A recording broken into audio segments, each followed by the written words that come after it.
and that the company was cooperating with an investigation by the medicines regulator, the MHRA. Many of the babies who are ill are premature and described as very vulnerable. The number of children in care across beds, Herts and Bucks has risen. Buckinghamshire has 50 more children in care than last year, leading to a £2.5 million overspend. More from our political reporter Paul Scoynes. The figures for Bucks include 7 children whose care can cost as much as £250,000 each per year. In Milton Keynes, there have been 30 more children, and in Bedford, an increase of 16. Councils have an obligation to provide care for vulnerable children, but councillors say the rising costs add enormous financial pressures to already cash-strapped authorities. A beggar from Milton Keynes has been given a 5-year antisocial behaviour order for being abusive and aggressive towards people who didn't give him money. Police say 29-year-old Jamie Cook from Fuller Slade has been causing problems in several locations across Milton Keynes for many months. They say he presents himself as homeless but has been living with his long-term girlfriend since 2009. Crews from St Albans have been dealing with a fire at a recycling plant in the early hours of this morning. 100 tonnes of wood chippings were involved at the site in Acrewood Way. An investigation by the BBC has discovered some major banks and credit card companies may have significantly underpaid the compensation due to customers for missold payment protection insurance. One leading expert in PPI has put the shortfall at around £1 billion. All the firms insist they made every effort to pay the correct amount. Caroline Wayman is from the Financial Ombudsman Service. I think it's very clear. If it's caused by the missale of the payment protection insurance, then that should be given back to them. If it were to be found that there was any sort of widespread failure to carry out a proper calculation, that would most definitely be disappointing, yeah. In sport, England drew 2-2 with Ecuador in their World Cup warm-up match in Miami with goals from Wayne Rooney and Ricky Lambert. And Andy Murray's through to the French Open semi-finals after a 5-set win over Gael Monfils. He'll play defending champion Rafael Nadal tomorrow. The weather, a cloudy start with sunny spells developing later this morning. The chance of a shower this afternoon. A maximum temperature 18 degrees Celsius. And you can get the latest news and sport online at bbc.co.uk/3 counties. BBC Three Counties Radio's big tour of beds, Herts and Bucks. People wander and you'll see all us characters about from time to time. And all this week we're featuring Stony Stratford. It's got that feel of a real community. It's not an estate, so it's got kind of the history. It's all about where you live. Been here 25 years. Can't see why I would want to move. The big tour of beds, Herts and Bucks. BBC Three Counties Radio. Let's be having you. Come on, look sharpish, look sharpish. 4 minutes past 6, for goodness sakes. Where have you been? Lots coming up on the show today, including a drug company expresses sadness for newborns poisoned at the L&D. Buckinghamshire Council counts the cost of kids in care. Why the loneliest lollipop man in the land is sitting at the side of the road in Stuartby day after day after day. Basically, no one wants to cross the road there. He just sits there, lollipop man on his own, no one wants to cross. Is there anything sadder than a lollipop man with no people to help cross the road? Is there? Is there? Matt's not allowed to go yet. He's not passed his driving tests. Can we all go after just to give him something to do? Yeah, let's go and hang out with him. It sounds like fun. We'll tell you where it is, and maybe you'd want to go and cross the road later on during the show. Well, we'll sort that out. 08459 455 555. Across beds, Herts and Bucks. This is BBC Three Counties Radio.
sitting on a windowsill, but he spends his time behind closed doors. So check out Mr. Businessman on the road. He bought some wild, wild life on the way to the stock exchange on the road. He got some wild, wild life, make it up when he opens the door on the road. He's doing wild, wild life. I know it's the way you like it, living wild, wild. Peace of mind is a piece of cake. Thought control, you get on board any time you like.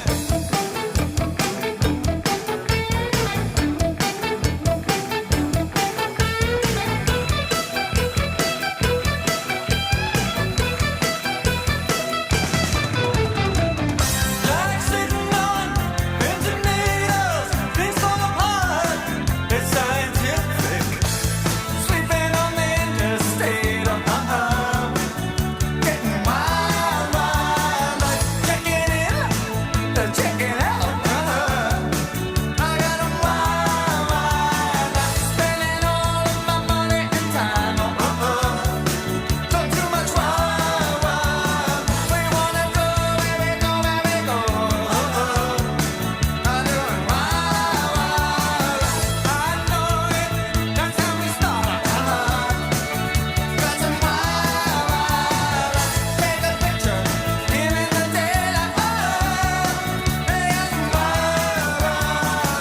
You go so tall, you go so fast, wild, wild. And I know that's the way you like it, wild, wild, wild, wild. Oh, man, it's National Talking Heads Day. Did you know that? What are you doing to celebrate? 08459 455 555. Big story that's in most of the papers today. The news that one baby has died and 14 other babies are seriously ill after contracting blood poisoning from infected hospital drips. Professor Mark Fielder is a medical microbiologist. An extremely unfortunate situation, one that occurs occasionally but is very difficult to circumvent. It appears from what we've got, the evidence so far, that there is a breach in the production of this material, which has got into these vulnerable children and caused the problems that we've seen. Well, our reporter is James Alexander. James, you've been looking into this. Which hospitals are affected? Well, we're talking about 6 hospitals in South East England, including a couple of cases at Luton and Dunstable University Hospital. These 15 babies were already in intensive care. Many were premature.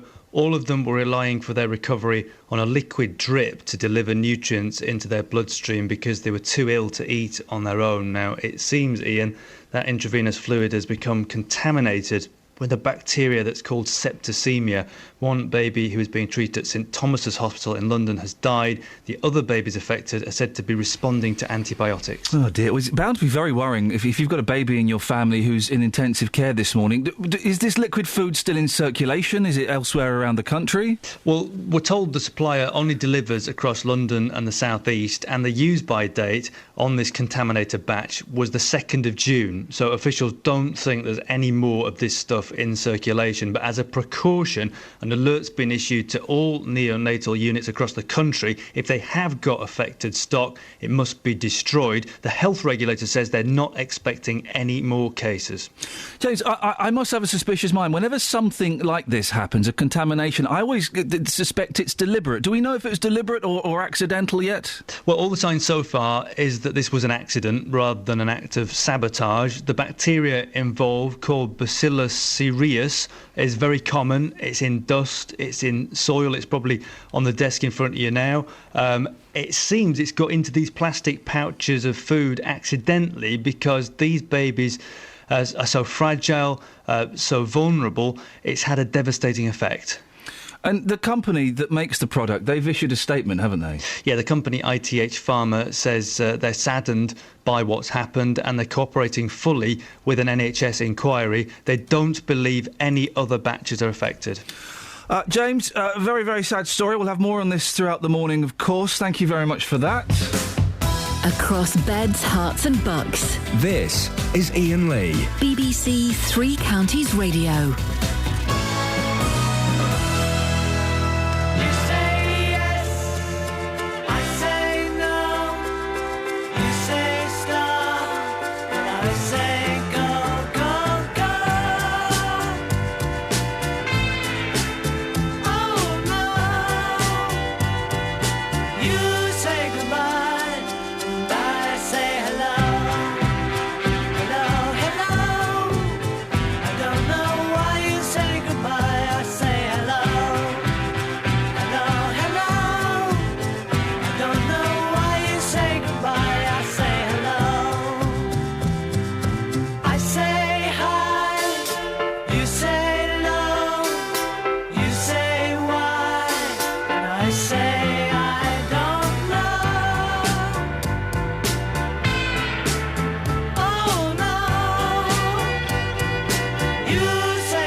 Oh, come on, guys, we're spoiling you. We kick off with Talking Heads and then the Beatles? Huh? If you're lucky, we might play some Adele. Travel news for beds, cards and bugs. BBC Three Counties Radio. Good morning. Starting on the speed sensors, the A1M northbound looking busier than normal at the moment around junction 3 for Hatfield, and also the southbound carriageway around junction 7 for Stevenage already starting to look busy. Got some roadworks in Haynes. The High Road is closed at the Northwood End Road. I'm Alice Glossop, BBC Three Counties Radio. Alice. Good morning. Good morning to you. Would you agree? Can I ask, what are you wearing today? I'm wearing black trousers with a Grand Canyon t-shirt and a cardigan. Have you been to the Grand Canyon? I have. You don't even know the Grand Canyon's a band? Oh, sorry, you've been. OK, that's good. You're allowed to wear that. Can I ask you, are you wearing a belt? I'm not wearing a belt, no. What is it with you chicks, man? You need to have a divider that separates your legs from your body. Otherwise, you just don't know where leg ends. I don't know where leg ends. I don't... Alice, we'll discuss more later. Otherwise, you don't know where leg ends. Very disappointed in my team. We'll discuss this later on. It's the news, and it's very serious news this morning, but... 6:16. It's Thursday, the 5th of June. I'm Iain Lee. These are your headlines on BBC Three Counties Radio. As you've heard, 2 babies have fallen ill at the Luton and Dunstable Hospital with blood poisoning linked to a suspected contaminated drip. They're said to be responding well to antibiotics. A baby has died at a London hospital, and there are 12 other cases across London and the South East. The number of children in care across beds, Herts and bucks has risen. Buckinghamshire has 50 more children in care than last year, leading to a £2.5 million overspend. And in sport, England drew 2-2 with Ecuador in their World Cup warm-up match in Miami, with goals from Wayne Rooney and Ricky Lambert. BBC Three Counties Radio.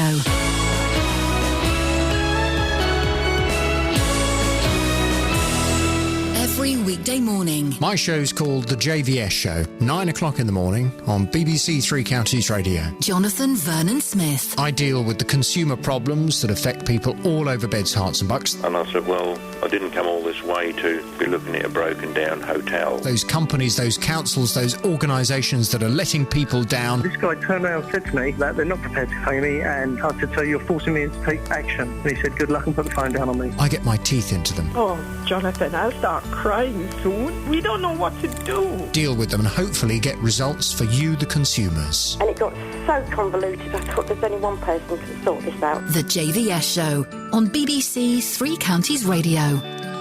We built this city. We built this city on rock and roll. Built this city. We built this city on rock and roll.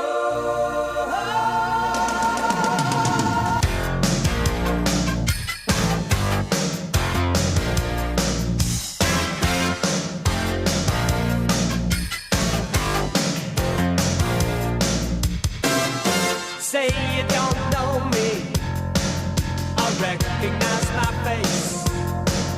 Say you don't care who goes to that kind of place. Knee deep in the hoopla, sinking in your fight. Too many runaways, eating up the night. Marconi plays the mama. Listen to the radio, don't you remember? We built this city. We built this city on rock and roll. We built this city. We built this city on rock and roll. Built this city. We built this city on rock and roll.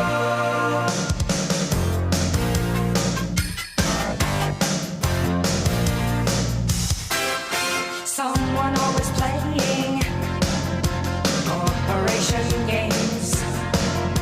Who cares? They're always changing corporation names. We just want to dance here. Someone stole the stage. They call us irresponsible. Write us off the page. Marconi plays the mama. Listen to the radio, don't you remember? We built this city. We built this city on rock and roll. We built this city. We built this city on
Morning, this is Iain Lee, BBC Three Counties Radio. Now, Buckinghamshire Council say the children in care cost them an extra £2.5 million last year. In the last 12 months, the authority has taken responsibility for 50 more young people, 7 of which cost around £500,000 a year to keep each. Political reporter Paul Scoynes has been looking at this. It costs £500,000 a year to keep them.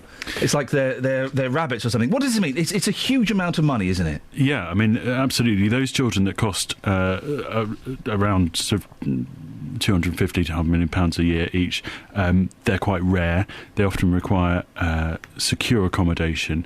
Now, every authority might have a number of those children. They're quite small and they require that high degree of supervision. They may abscond, they may try and escape from their accommodation and need to be secured for their own safety.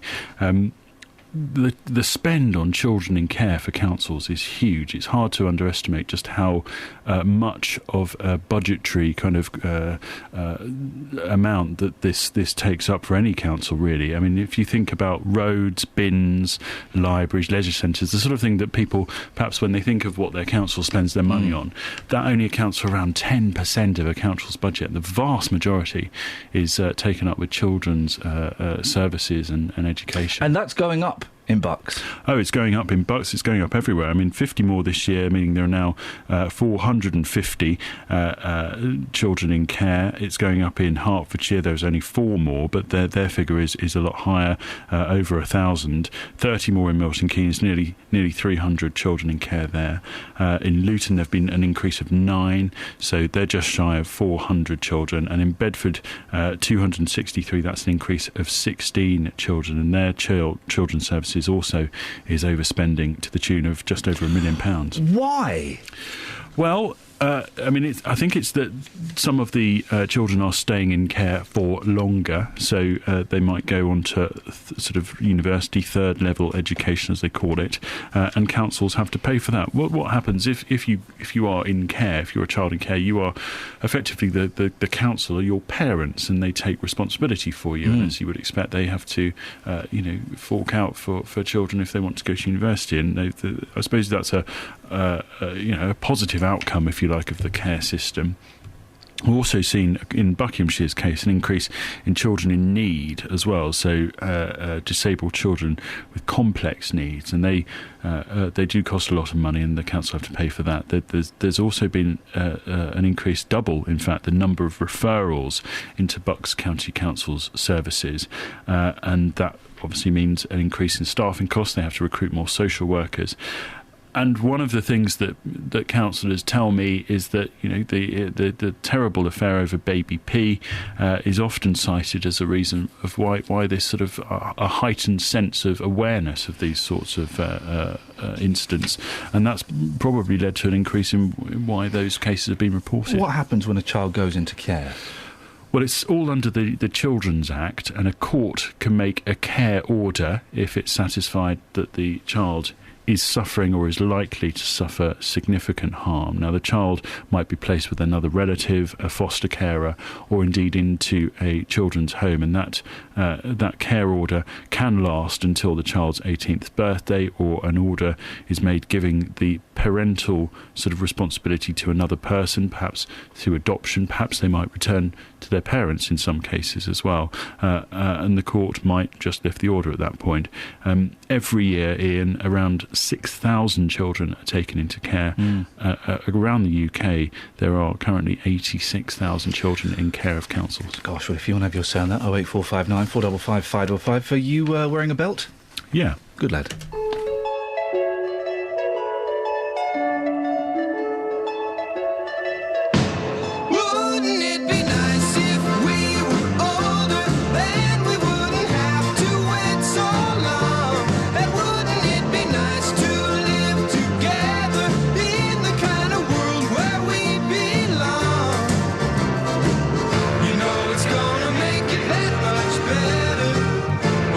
Say goodnight and stay.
Guess what I just convinced Paul Scoins about? What? He can't hear me now. No, he can't. I convinced him that it's illegal to have a cat for the first 6 months of having a baby. Yeah, it is, isn't it? Yeah, completely. Yeah. He believes that, does he? Yeah. It should be. It is. Matt's in the house, everyone. It's, the cat place will be straight round. Yeah. Matt? Was it true that cats try and go on your babies' faces and suffocate them, and babies have been known to die because of that? I know plenty of... Is he still here? Scoins? I know people who've got cats and they've got babies too. Yeah, okay. But it's illegal for that situation to take place. Just so you know, okay, guys? Travel news for beds, cards and bugs. BBC Three Counties Radio. The M1 London bound already starting to build up just after junction 10 for Luton, and the A1M southbound on the speed sensors looking busy around junction 7 for Stevenage. On public transport, the Metropolitan line between Uxbridge and Harrow on the Hill, there are minor delays. I'm Alice Glossop, BBC Three Counties Radio. Across beds, hearts and bugs. This is BBC Three Counties Radio.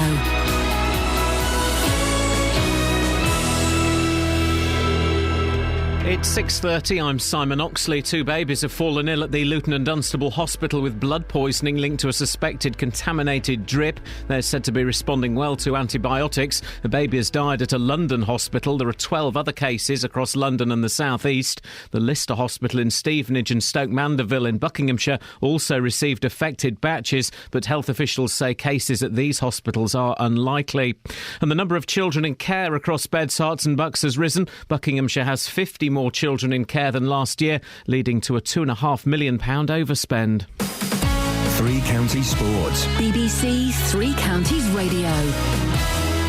England drew 2-2 with Ecuador in their World Cup warm-up match in Miami with goals from Wayne Rooney and Ricky Lambert. Raheem Sterling was sent off but won't miss any World Cup games. He will, though, miss Saturday's final friendly against Honduras. Here's manager Roy Hodgson. You're always going to struggle in moments of the game against teams like Ecuador with their pace and their technique.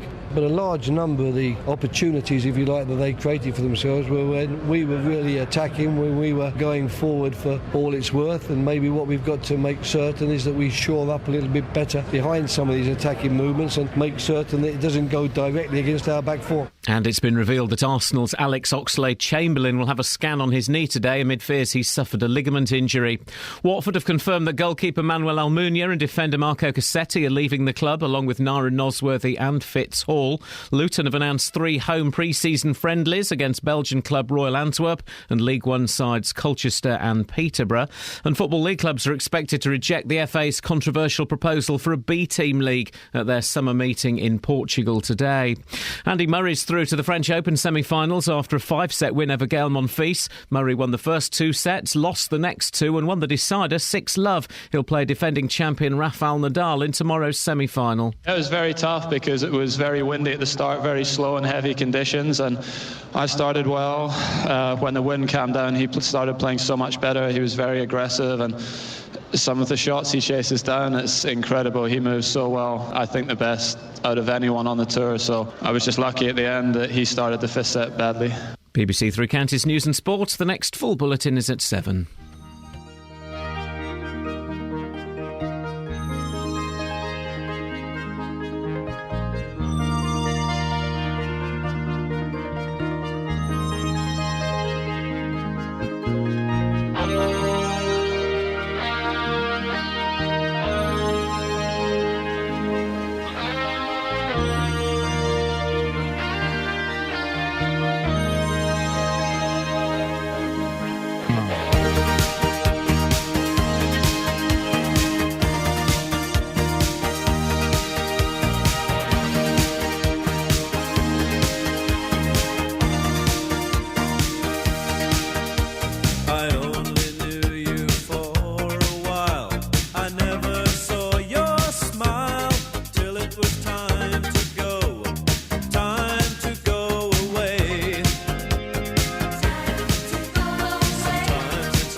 has taught me to be brave. No matter where I go, I'll never find a better prize.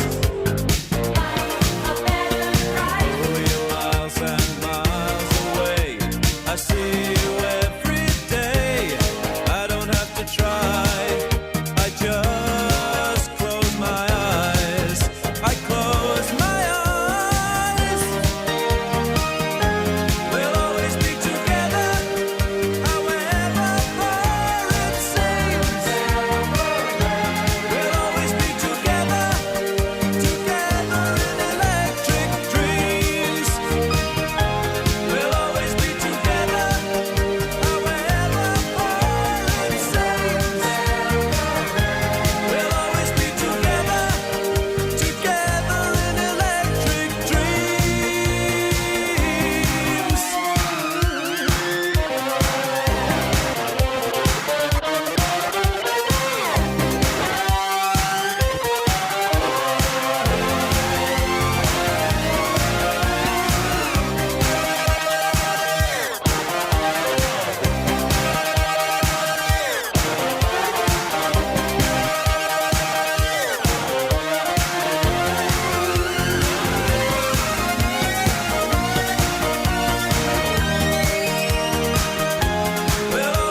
I still haven't seen the film From Whence This Comes. No, but I feel like I have. He falls in love with a rather sexy computer. He pours champagne on it. This is for all I've seen from the trailer. He pours champagne on the sexy computer. Surely that's a hazard. Well, we should try it here. The computer becomes sentient, and they indulge in what can only be described as computer sex. Wow. Yeah, before it was fashionable. I wouldn't do that, especially if the system's now unstable because it's got water ingress. I think it's because they had a modem, the acoustic coupler. I don't really want to. No? No. I do feel like I need to see it. Just to check. I tell you, I might order it, and we'll have a little viewing party. We'll invite Matt Lockwood. Because we shouldn't be playing this song, really, No. unless we know what it's about. It's not the kind of message we want to be sending out to the young people. Hey, so that fella that was held by the Afghanistan Taliban for 5.5 years, right? And, hey, he's coming home, he's coming home, he's coming home. The whole town, the small town he comes from, I'm going to throw a big, massive party because, he's back. And then they find out he may have been a deserter. He may have been abandoning his post and his position in the US military. He may even have been seeking out the Taliban to go and join them. So they've cancelled his homecoming. How tight is that? But to be honest, he's probably not in the party mood anyway. We've all been to those parties that are on our behalf, and you're sat there and you're thinking, oh, flipping it. Can I go now? Just go away. Go! Oh, all right, be like that then. Oh, it's all funny. When I'm an old woman, I'm going to tell people. I'm going to tell people. Yeah. Don't like you.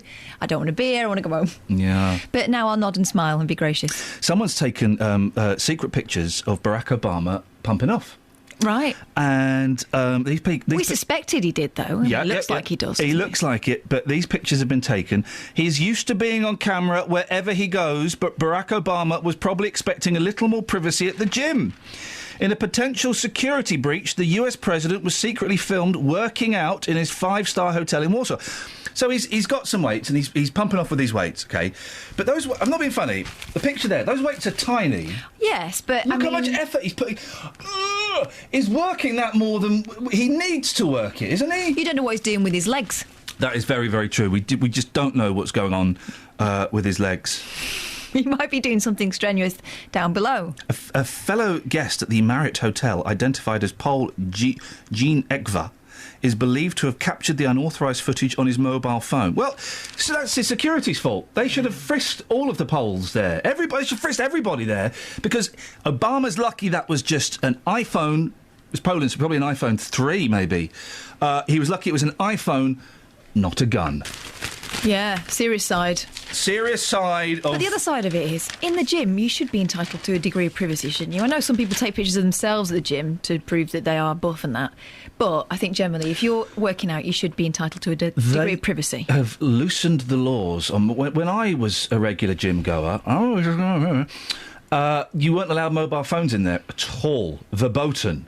Nowadays, you can go in there and with whatever you want. I guess because people use mobile phones as iPods, etc. What, etc. What... Let me rephrase that. What... Etc. is posh for, and that... What was that film? Etc., etc. Oh, I know, The King and I. King and I, innit? Etc., etc. What is the most famous person you've ever seen at the gym, ideally in the nuddy? No, I haven't seen any. I'll give you my top 3. At number 3, Jimmy Mystery. Oh. Cool name. Seen him naked. I've seen all these people naked. Well done. At number 2, Dermot Murnaghan. Oh. And at number 1, Simon Pegg. Oh. Simon Pegg was talking to me. So he's naked, OK? He's naked. Stop that. You're me. I don't need the demo. You're me. You're sat down on the bench. So you're at eye level. I'm at eye level. Then I'm going to turn around and I'm going to put my socks on. Oh, no. Honestly, he's doing that. Simon Pegg is doing that. He was just seeing if you would say anything. Oh, well, what could I say? That's like the sort of stuff he puts in his films. He turned around and put his socks on with his foot up on the bench. You don't need to be a Big Brother body language expert to work out what he was saying to you there. Hey, a baby fell in the river. You seen this? Yeah. Incredible. It's one of my... Well, it's not one of my worst fears, actually. That's being eaten alive by priests. No, but you do wonder what you would do in that situation. What you would do. The baby was in a buggy. Not the baby, but the baby. The baby was in a buggy by the river.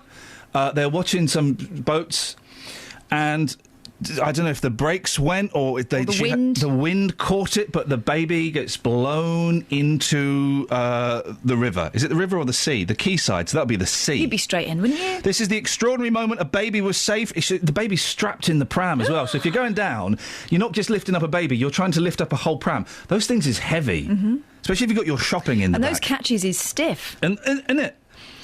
The 1-year-old's horrified mother and 3 rowers had jumped straight into the water when the pushchair rolled off the quayside. Victor Martinez dived down and hauled the child to the surface, still strapped into her seat. The 51-year-old said, I heard a deafening scream and wondered why. Then I saw the baby girl's arms flailing. I just ran in and dived in. The buggy was sinking quickly. I dived down and pushed it to the surface. The baby was fine.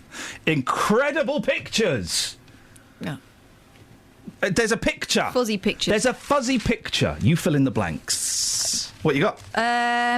All kinds. That means nothing, doesn't it? David Walliams' model wife. Oh, yeah. Lara Stone, aged 30, just for your information.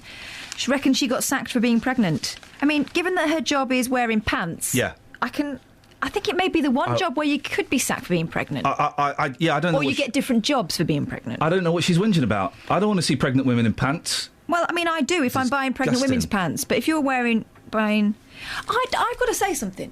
Say it. You know all these people that you see having photographs taken of themselves when they're on holiday and they act as if they don't know anyone's there? Yeah, and they're being paid a lot of money for that. And at the moment, the younger ones have all got their knickers firmly wedged, twixt. Right up that backside. It turns out I don't think they're hoiking them in there. I got a bikini for my upcoming holidays. I've had to send it back. Wow. Did you try it on? They've kind of, yeah. Oh, you can't send that back. Over my pants. As long as you don't take the sticker out, you're all right. I've got to send it back because it's like, I thought I had them on back to front at one point. Wow, really? They kind of cut them away. Gosh. So if you're listening, makers of knickers, Underworld, etc., I don't know. Yeah, tie rack. No, not knicker box. Can you pack it in and put in a full seat? What is going on with you guys? I don't want to look like Miley Cyrus. Frankly, she looks like a fungal infection waiting to happen. A thug bit a cinema goer on the head after he asked him to keep the noise down. What a horrible image I've got in my head from your previous story, not this one. The victim, 28, turned round as the yob was talking loudly to a pal during comedy A Million Ways to Die in the West, but was punched in the head. Wow. The terrified man got up and left with his girlfriend, but the thug followed, beat him up, then bit him. I've told people to shut up in the cinema before. When I was watching the awful Paranormal Activity in Camden in North London, well, there's a place, there were some girls, right, and they were just like giggling and talking and they're on their phone. And someone asked them to be quiet and they're like, shut up, whatever, go and flip yourself. All of that. Right, and then they were still talking and talking and I'd had enough of this. And I said very, very loudly in my poshest voice, excuse me, girls, would you please shut the flip up? I thought you were going to say it. No. You were doing the face that you were going to say. No. I was building up to it.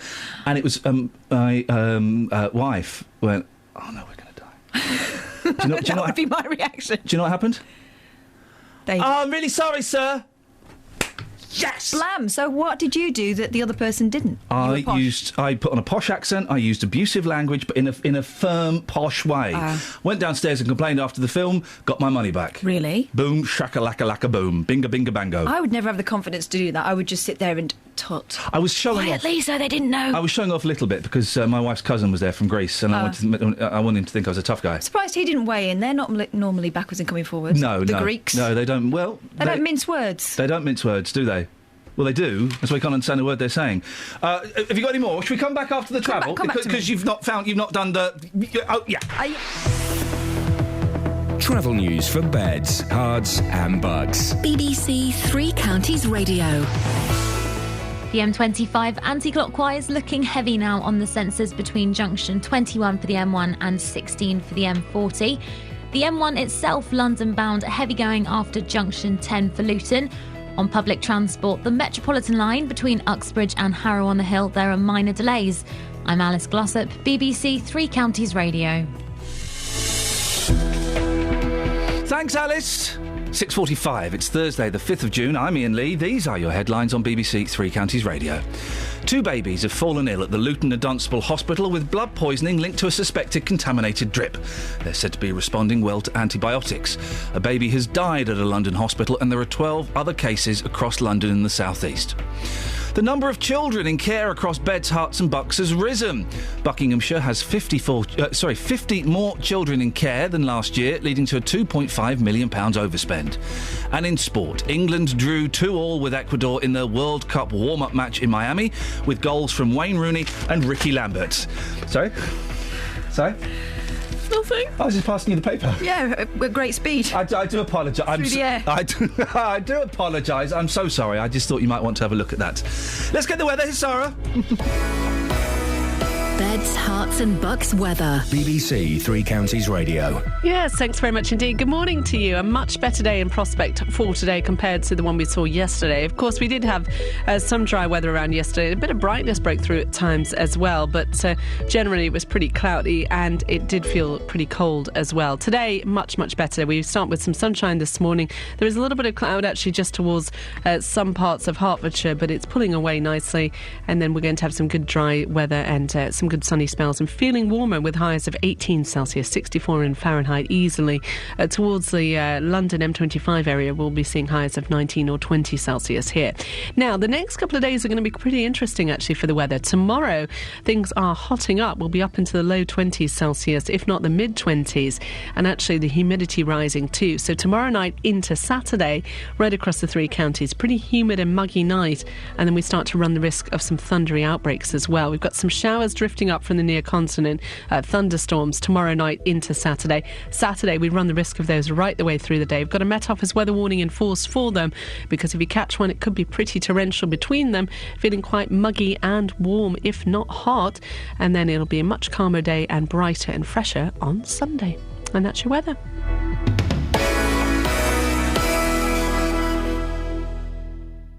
Recognise this. What about this? And this? Do you know what they all have in common?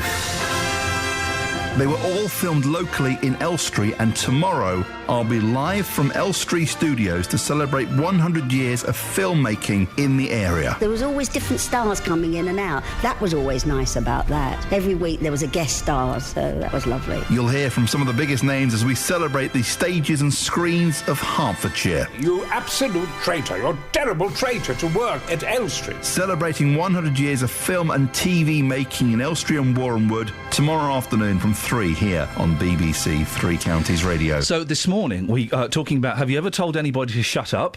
Have you ever been told to shut up yourself? You must tell people to shut up all the time. Small people. Yeah. And I don't say shut up because that's rude in our house. That's rude. But Kelly, you've been told to shut up. Yeah, not by Kath. No. She's not the small person I was referring to. Oh, okay, no. you went children, yes. Okay. What happened to you, Kels? I went to see Mamma Mia in the West End. Why would you go and see that? I don't know. Oh, okay, fun times, yeah. Anyway, so me and my friends had a few drinks, because it's an evening thing. It's supposed to be a feel-good as well, I suppose. Yeah, you know. Feel-good factor. And we were sitting there and we were having a little laugh and we were giggling and we were trying to be quiet. The play wasn't very good, let's be honest. The couple of people in front of us turned around and was like, will you be quiet? I'm trying to watch this brilliant play. And I leaned forward, horrified, and I was, I'm so sorry. I promise you won't hear another word from us, because I thought I'm really ruining their experience, even though the play's rubbish. Yeah. But as I went to sit back down after apologising, my chair had flipped up, so I sat on the floor, and then me and my friends were in hysterics, and the people in front of us moved. If you've got a good story And then we about left. being... If you've got a good story... And we never went back. 08459 455 555. I got told to shut up at an Eagles concert once. I got told to stop kicking the back of someone's chair That's during not- Schindler's List, but it was long. Schindler's List? Yeah, I wasn't kicking their chair. I mean, how long was it? 4 hours? I don't know, I just saying it. shifted in my seat a couple of times, but the bloke in front of me was really angry. Wow. I would think that the over-abiding lesson of that film would be tolerance and peace and love. Yeah, He yeah. was cross. Yep. 08459 455 555. Ever been told to shut up at an event? Or to pack something in. Ever told someone to shut up? Ever kicked the back of a chair in Schindler's List? Or ever been told to pack it in, or Yeah. told someone to pack it in? Why were you told to shut up at an Eagles concert? Were you well, singing The Who? I went with someone, a guy we weren't really friends, and he was just like, "Hey, do you want to go to the Eagles with me?" I was like, "Yeah, okay." And he said, "I'm going to be a bit late." He had the tickets. "I'm going to be a bit late, but we won't miss much. I'll meet you there." Okay. So we got to the Eagles. It was at Twickenham Stadium. I'd never been to a stadium gig before, and the Eagles are playing. So, oh no, we missed the beginning. And as we sat down, Don Henley went, "OK, we're going to take a break. We'll be back in 25 minutes. I'm flipping it. We missed the first bit. And then he was on... I don't like talking at concerts. I don't like it because I think it's rude. And I want to see that. And he wouldn't stop talking to me, this fella. Would not stop. Maxie Allen was his name. He was a producer at LBC. Would not stop talking to me, right? And I was thinking, OK. So we're having to have a conversation. And then someone leant forward and said, I've come to hear the Eagles, not you two.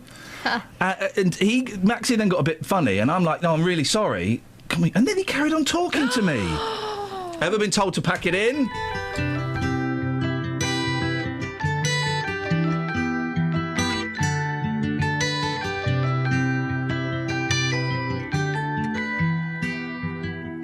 Well, you only need the light when it's burning low.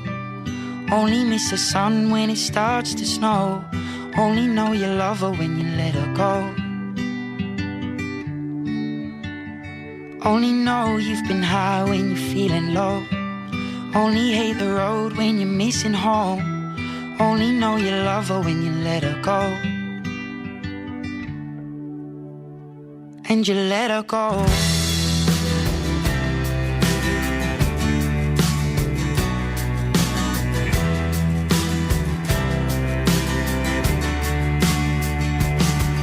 Staring at the bottom of your glass, hoping one day you'll make a dream last. But dreams come slow and they go so fast.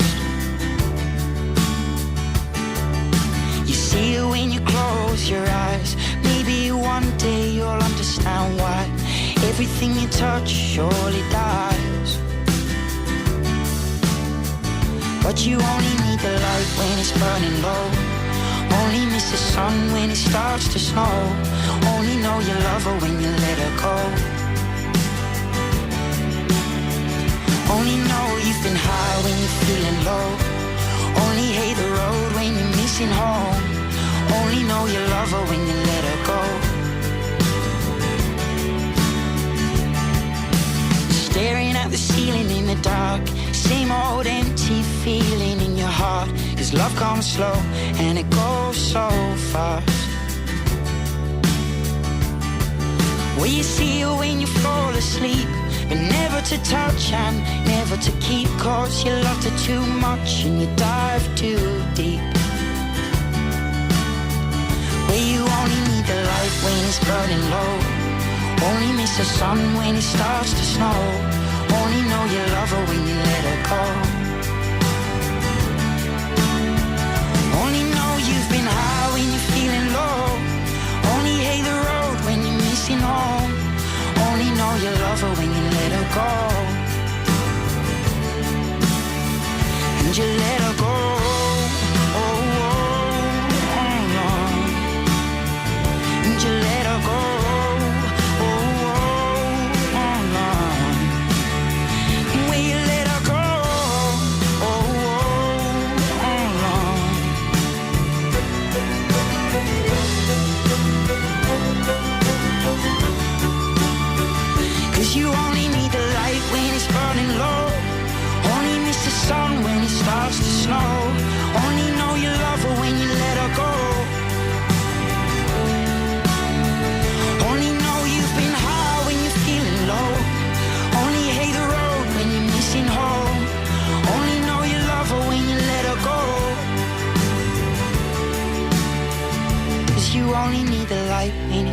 low.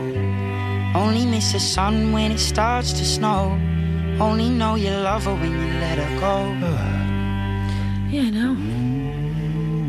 Cello and repetitive words. That lad needs to get a grip. We got a fella. He's normally all right, this fella, when he tweets in. He's very close to getting a right blocking. Edward Edwards.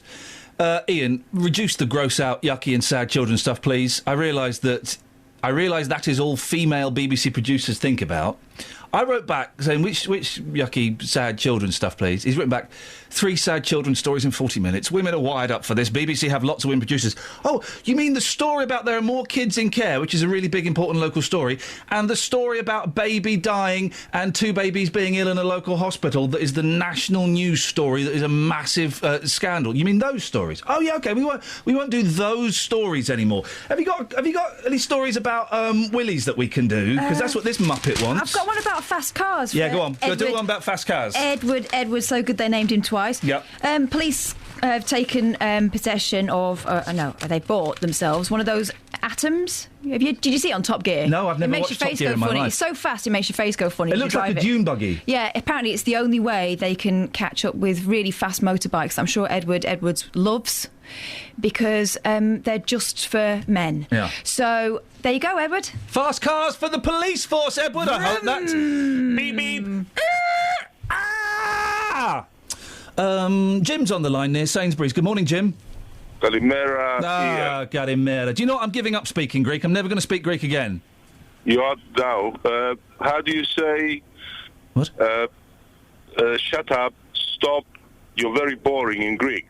Why do you want to say that to me? Yes.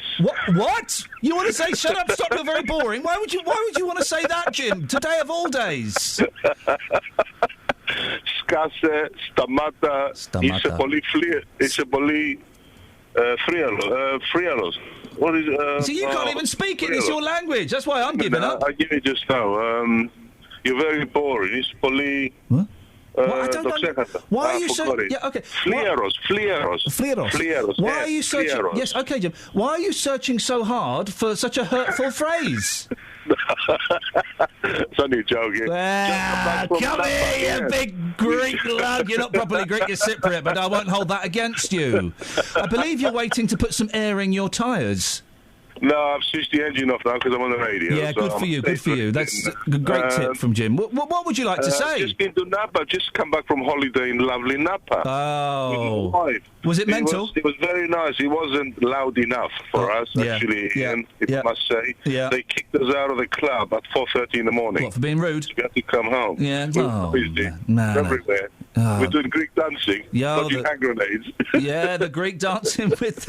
Jim, you've actually... I think you've crossed the line into actual mentalness. Probably, yeah. Probably. We couldn't wait. We couldn't hack it when we came last night. No. It's so quiet here. So quiet, isn't it? Jim, how do you say I'm going to cut you off for being an idiot in Greek?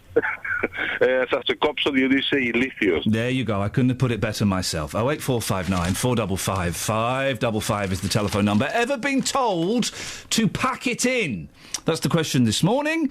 Maybe you were talking too loudly, or you were just kicking the back of a chair during a very poignant movie about some of the atrocities of World War II. 08459 455 555. Travel news for beds, cards and bugs. BBC Three Counties Radio. In Boreham Wood, the A1 southbound, we've got queues at the moment between Stirling Corner and the Watford bypass. The M25 anti-clockwise, heavy going between junction 21 for the M1 and 16 for the M40. Also on the M1, speed sensors showing things quite slow London bound between junction 10 for Luton Airport Spur Road and 9 for Redbourne. Public transport has no reported problems. I'm Alice Glossop, BBC Three Counties Radio. Alice, thank you very much indeed. Dearie me. So we got through the first hour. It looks like we made it once again. Who'd have thunk such a thing could be humanly possible? Lots to talk about. We'll have the latest on that story of those babies that have been poisoned in various hospitals, including 2 in the L&D. Also, have you ever been told to pack it in? We'll maybe speak to you after the latest news and sport with Simon Oxley. Local and vocal across beds, hearts and bucks. This is BBC Three Counties Radio.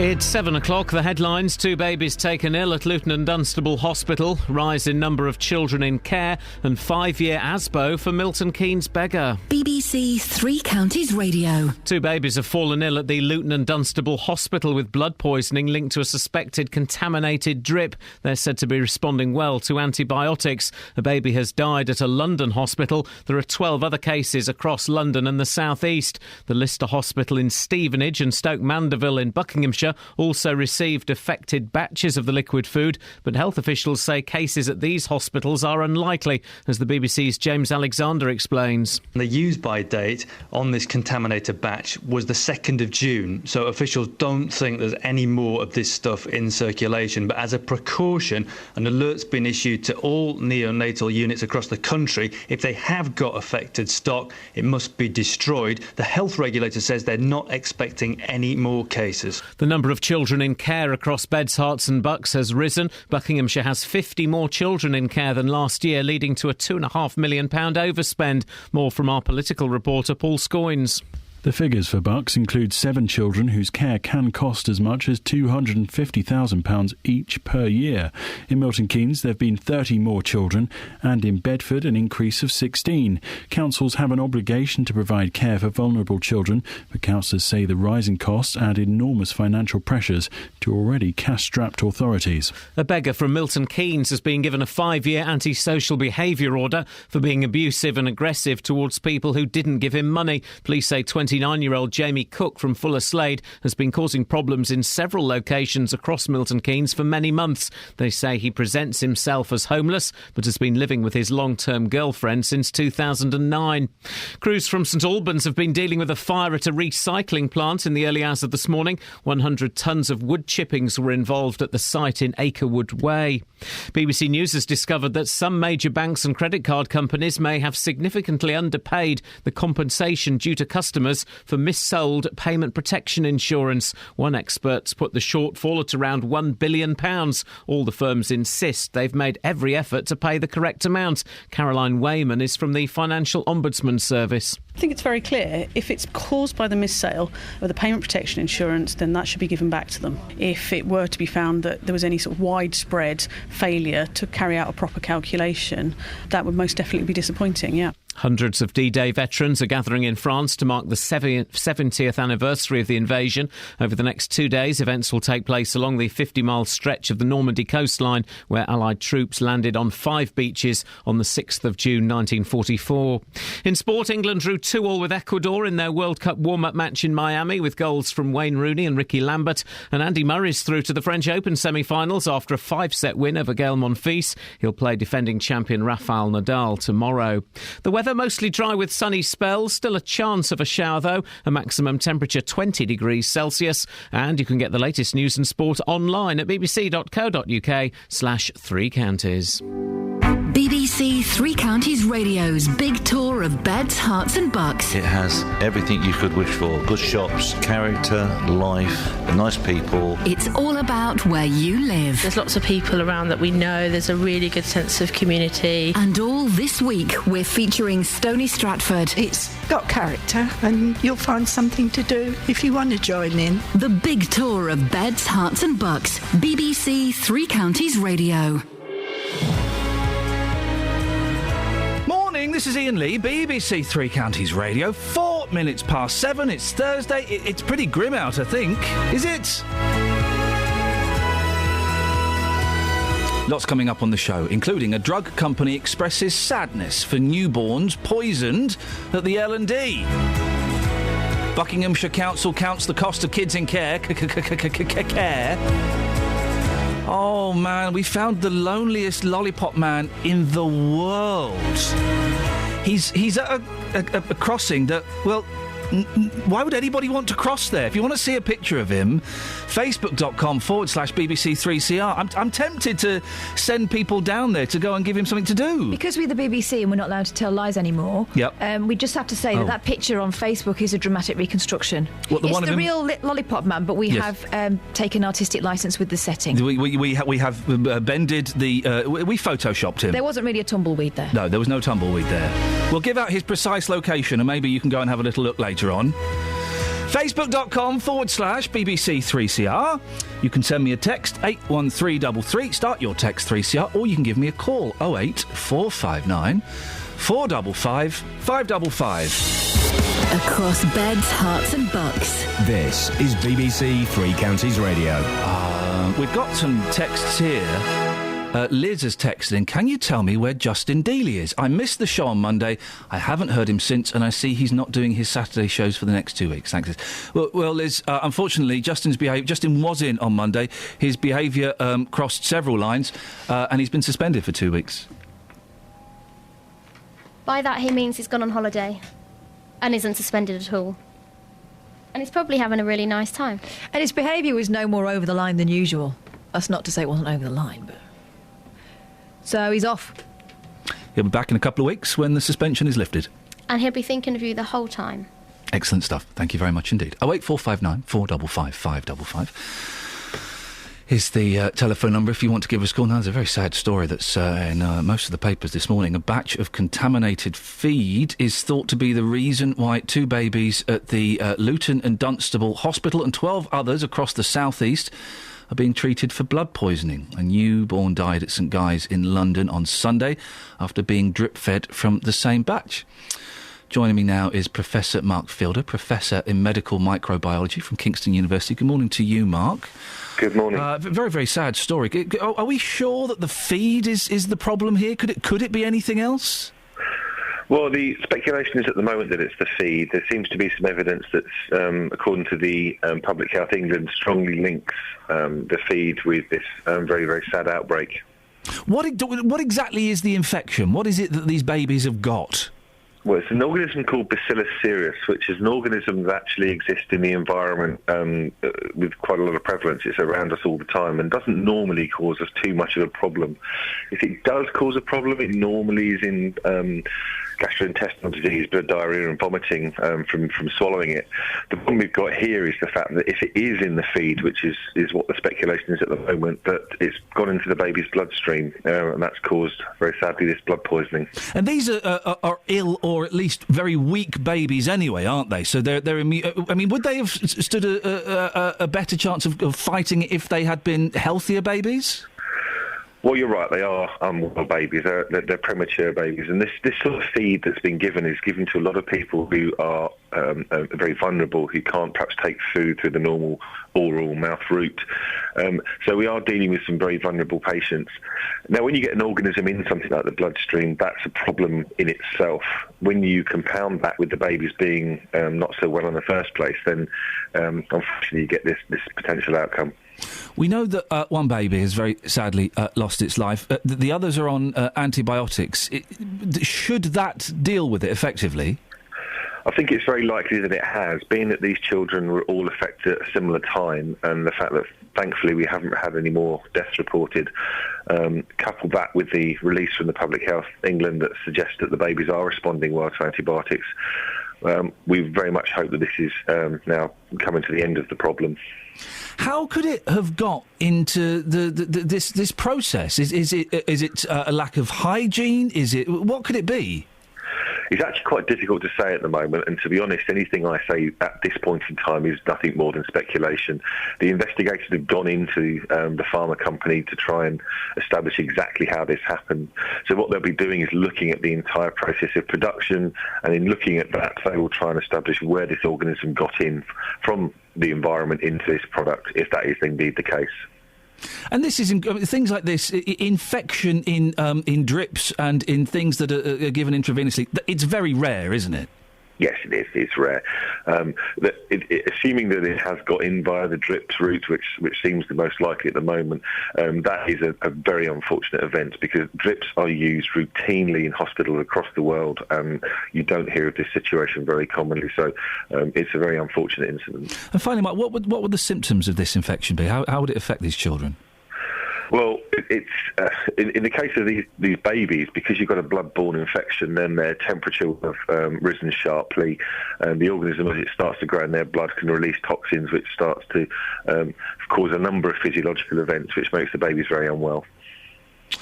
Very sad story, Mark. I appreciate your time. Thank you. Professor Mark Fielder, Professor in Medical Microbiology at Kingston University. 08459 455 555. This is Iain Lee on BBC Three Counties Radio. Hey up, Dennis. Good morning. Good Iain, morning. Sorry, can I apologise? I did tell you to shut up yesterday morning. Oh, yes, you did, didn't you? Yeah. I can take it. I've got broad shoulders, Dennis. I can take it. Right. Now then, first of all, obviously... Hang on a minute. I've just realised, we were asking, have you ever been told to pack it in, or have you ever told anybody else to pack it in? Yes, you, yesterday. But you do it quite... You've got a bit of a reputation for this, haven't you? Yeah, yes, you have. No. You're saying you've never done it before? No, not to anybody like you. Win, will you shut up? Sorry? Sorry, what did you say, Dennis? Win, will you shut up? Yeah, go on. Sorry, what was that? Win, will you shut up? You see where I'm going with that, don't you, Dennis? Well, that's unfortunate. It's because she was talking. I'm trying to convince... Win, will you shut up? Shut up. There we go. That's a third one. Third one in 2 days. That's Mancunian for saying be quiet. OK, well, that's marvellous of you. What would you like to say, Dennis? I'm just saying about... Win, will you shut up? Apart from that, what else would you like to say? Yesterday, Wee Willie Wonky. Yeah, OK. We're going to get any sense out of you this morning, Dennis. I am. All right, OK. Saturday morning, listen to Justin Deal. He plays some absolutely fantastic music. He's been suspended, Dennis. Have a bit. By what? Wee Willie Wonky. Yes, I don't know. For goodness sakes, Dennis, what did you call about? Win, will you shut up? Oh, flippin' heck. Being suspended. Yeah. Right. Yesterday, Wee Willie Wonky. Yes. Yeah, well, it's all to do with Willie Wonky. Yes. In the mail yesterday, yes, there was a young fella in Malaya had seen an advert for something to expand his wedding tackle, which was going to cost £100. Oh, for goodness So sake. he sent the money away, and they sent him a magnifying glass. Ladies and gentlemen, thank you very much indeed. Hey, Dennis, do you want to have some fun? Yeah, go on. Right, OK. Oh, I've forgotten it. Hang on a second. Oh, right. So I've got a whole series of jokes. Oh, yes. No. Sorry? Go on. So, Dennis, you can all chip in, but I want Dennis. Dennis, where is Jamaica? This isn't the joke. Where is Jamaica? In the Caribbean. OK. Dennis, I'm taking my wife on holiday to the... I took my wife on holiday to the Caribbean. Yes. No. Jamaica? No, she went of her own accord. Oh, God. No, there's more. I took my wife to see Neil Diamond in in concert in like a small country. I think it's an island in the Far East. Go on. No. Japan? No, not Japan. Why would it be Japan? Small? No. It was in the Far East. He's a singer. He's a wealthy singer. That's what we're working towards. Oh, come on, guys. Tom Jones? No, it's Neil Diamond. Dennis. Yes. Singapore. I took my wife to see Neil Diamond in concert in a small Far Eastern country. Singapore? No, he's quite wealthy, as it happens. Oh, dear. Sorry? These were in Comic Cuts, 1936. Yeah, OK. I've got another one. Hang on, let me think of another foreign place. Great delivery. There's another foreign place that sounds like something. Oh, OK, I've just made one up. This is how good I am. So I took my... This is happening. This is happening at the moment. I took my yuppie Sloane Arranger wife, who's a little bit lethargic... This is brilliant. On holiday to the Far East. Singapore? No! Done that one. Jamaica? No. She went of her own accord. She's here are the clues, Dennis. Yeah. She's a yuppie, Sloan Arranger, yeah. Who's feeling a little bit down in the dumps. Hang on, Kath's got it. A little bit down in the dumps. No, I haven't got it. Java. No, why would it be Java? And why would it not be Malaysia? Malaysia? All right, do it again. We'll do it. Okay. So, like Malays. Yeah? Because people know that. Good, and use it all the time. I'm trying to bring them up to the BBC's level. Go on. So I took my yuppie Sloan Arranger wife, who's a little bit down in the dumps, on holiday to cheer her up in the Far East. Malaysia? Why not? No. Japan. Dennis? Did you make that up? Yes, I did. Or I wrote it. Whichever gets me the most money. I wrote it. Dear God. Sorry? I said, dear God. Honestly, 1936 comic cuts those things out of. Blimey. All the best. Good morning. Wee Willy Wonky. Travel news for beds, cards and bugs. BBC Three Counties Radio. At the Black Cat roundabout on the speed sensors, the A1 southbound is queuing as you head towards the roundabout. And the M1 London bound, heavy going now between junction 10 for Luton and 7 for Hemel Hempstead. The M25 anti-clockwise, slow going between junction 21 for the M1 and 16 for the M40. Public transport, no reported problems. I'm Alice Glossop, BBC Three Counties Radio. Alice, thank you very much. 7:16, it's Thursday the 5th of June. I'm Iain Lee. These are your headlines on BBC Three Counties Radio. An investigation is underway after two babies fell ill at the Luton and Dunstable Hospital with blood poisoning linked to a suspected contaminated drip. A baby has died at a London hospital and there are 12 other cases across London and the South East. The number of children in care across Beds, Herts and Bucks has risen. Buckinghamshire has 50 more children in care than last year, leading to a £2.5 million overspend. And in sport, England drew 2-2 with Ecuador in their World Cup warm-up match in Miami, with goals from Wayne Rooney and Ricky Lambert. BBC Three Counties Radio.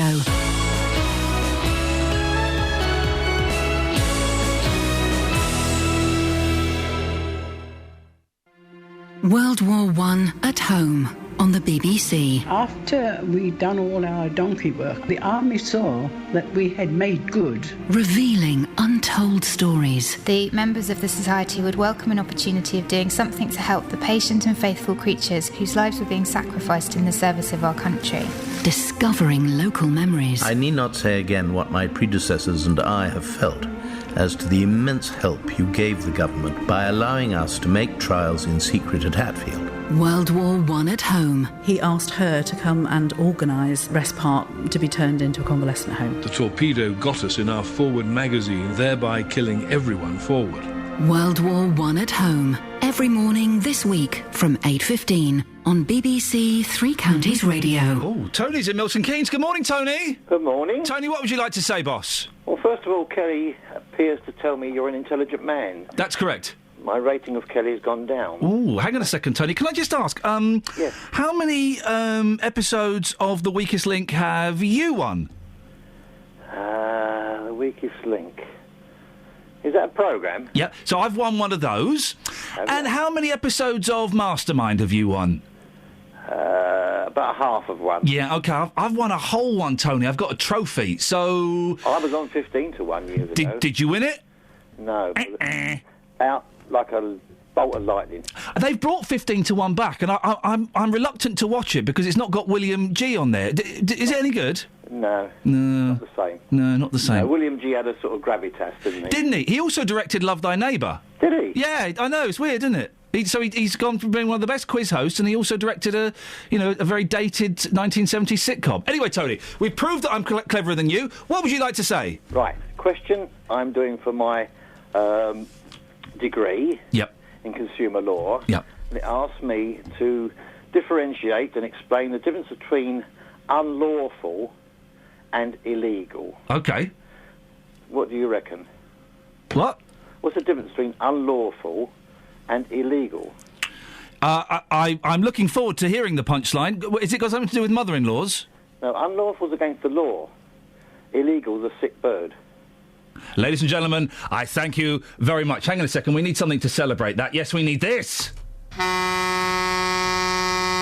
Here we go. I don't understand what's happening, Catherine. I think jokes. Oh, no! I think. Wowzers. OK. Look, Kyle? Oh, hi, Ian. What's happening? Not too much this morning, yourself? Well, not a lot. Well, actually, say not a lot. I'm going to go and have a look around the Big Brother house immediately after this. Oh, exciting. Yeah, it's exciting. I'm looking forward to it. Anyway. Oh, sorry. No, we can... What, you've called in for a little bit of bants? Fun bants? Yeah, fun bants I've got for you. Go on, then. I've got two of the comments, like the jokes we were saying before with Dennis. Oh, yeah. They were good. I was making those up on the fly. They were good, weren't they? Well, they were good. There's two that me and my friend do. Here we go. But I'm hoping I hope I don't muff it up now. Yeah, I suspect you're going to muff it up. Hang on a minute, Paul. Paul, come in and sit down. Kyle's going to do some excellent jokes for us. Get your headphones on. Okay. You're going to need this, right? Yeah, I'm all ears. You're all ears. We got Paul Scoggins here, Kyle, and me.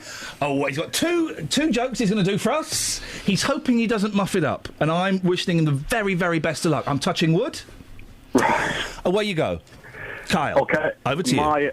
My wife went away on holiday last year. Oh, yeah. Somebody says, Russia. And I went, no, she went quite slowly. But where did she go? Well, Russia, Moscow, I think, maybe. I don't know. But so she did go to Russia? Yeah. Did she have a nice time? She loved it, yeah. How long was she away for? About 2 weeks, I think, all in all. Okay. Did she go on her own? Yes. And you're all right with that? Yeah, no, I'm fine. Absolutely fine. It was like a travelling package. Russia? Would you like my other one, since you didn't like that then? Oh. I thought you were setting the scene. There's a lot of context for a joke. Russia? Jakarta. No. Let's have the second one. Okay. I've got a friend who lives in Bournemouth. And I'm sorry to hear that. She says, endorse it. I said, it's highly recommended.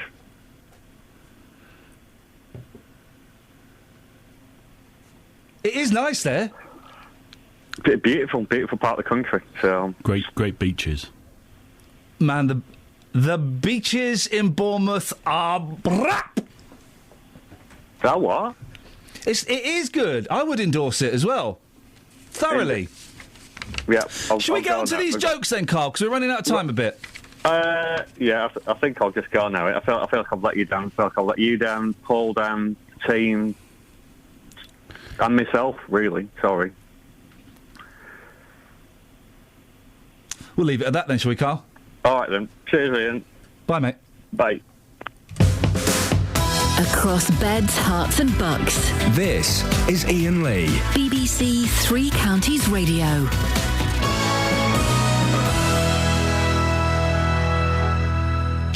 On to slightly more serious things. The number of children in care in Buckinghamshire has increased in the last year. There are 50 more children than last year, leading to an increased cost to the council of £2.5 million. It's also been revealed that 7 of those children cost around £250,000 a year each. Well, political reporter Paul Scoggins has been looking at this. Paul, why is it so expensive? Well, those 7 children are quite specifically in that sort of more vulnerable category. They need secure care. They are in the minority. There are actually, I think, more than 7 in the county who cost that much. And that is a figure which is replicated across Bedfordshire, Hertfordshire and Buckinghamshire. All councils they are obliged to deal with, at a moment's notice, sometimes these children who can end up costing them a lot of money. And that is sort of a picture across the country. That is something that the government have been lobbied on behalf of the local government association, various other parties who have been trying to get government to allow more money, because this is a huge amount of spend for local councils. Lots of people think that roads, bins, leisure centres, that's the sort of thing that local councils spend their money on. That's only a very tiny proportion of their budget. The vast majority goes on children's, adults services. Effectively, acting as parents for a lot of children. And so we're seeing this picture across the patch. We've seen increases in Hertfordshire, only just, but they've got around 1,040 children in care. In Milton Keynes in the last year, it's gone up by 30 children to around 300, another 9 in Luton, so they're nearly at 400, and in Bedford an increase of 16 children too. So this is a picture that they're saying is being replicated all around the patch. Paul, stay there. Thank you very much. Natasha Finlayson is Chief Executive of the Who Cares Trust, a charity which calls itself the voice of children in care. Good morning to you, Natasha. Morning, Ian. Most of our councils have seen these numbers rise. Is that a concern? It is and it isn't, Ian, because what we call this is the baby P effect. And what that means is that the rise has been particularly sharp in the numbers of children being taken into care since baby P.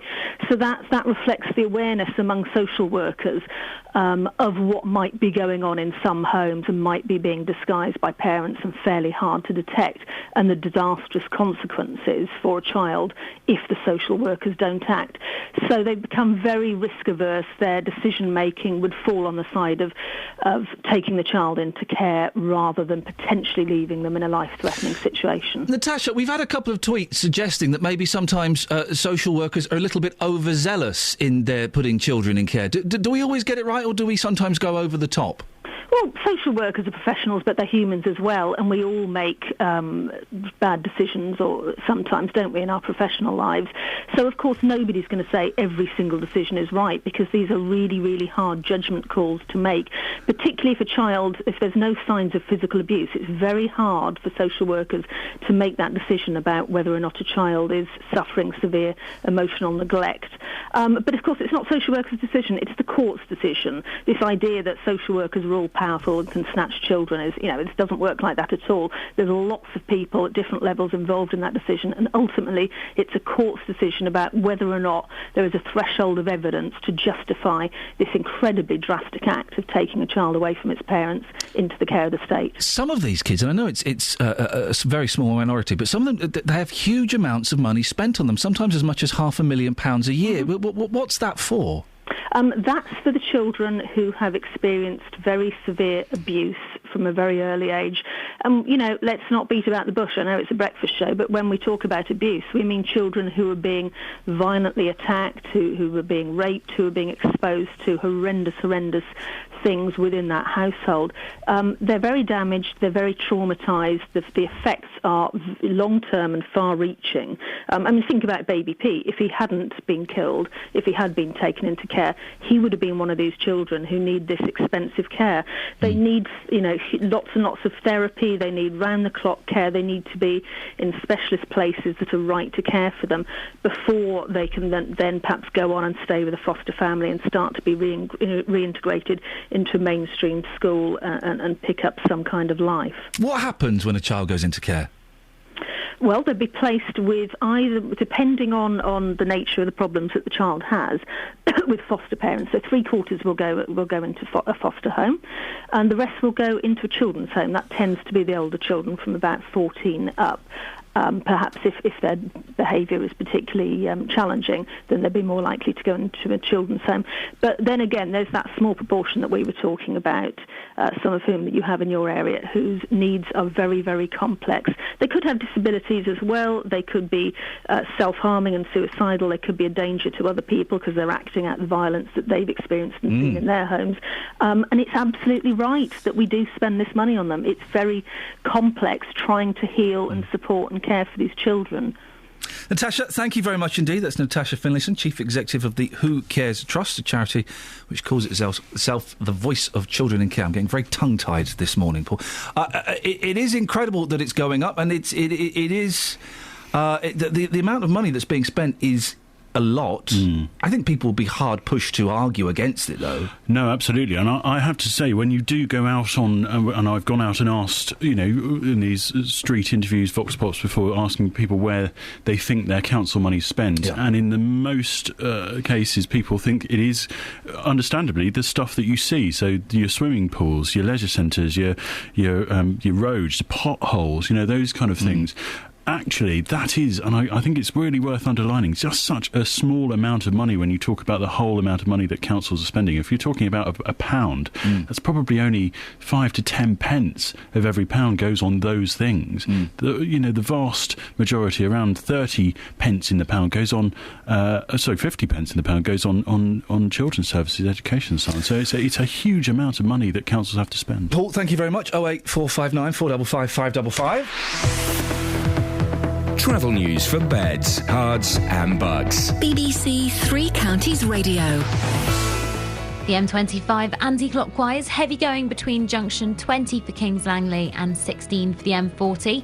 The M1 London bound is still looking slow between junction 10 for Luton and 7 for Hemel Hempstead. On the speed sensors in Cheshunt, the A10 southbound slow going as you head towards the M25 from Turnford. And also between Dunstable and Markyate, the A5 southbound heavier than usual at the moment. Public transport has no reported problems. I'm Alice Glossop, BBC Three Counties Radio. Across beds, hearts and bugs. This is BBC Three Counties Radio.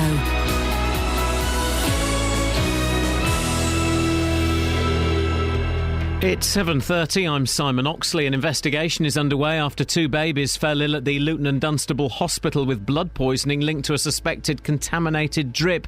They're said to be responding well to antibiotics. A baby has died at a London hospital. There are 12 other cases across London and the South East.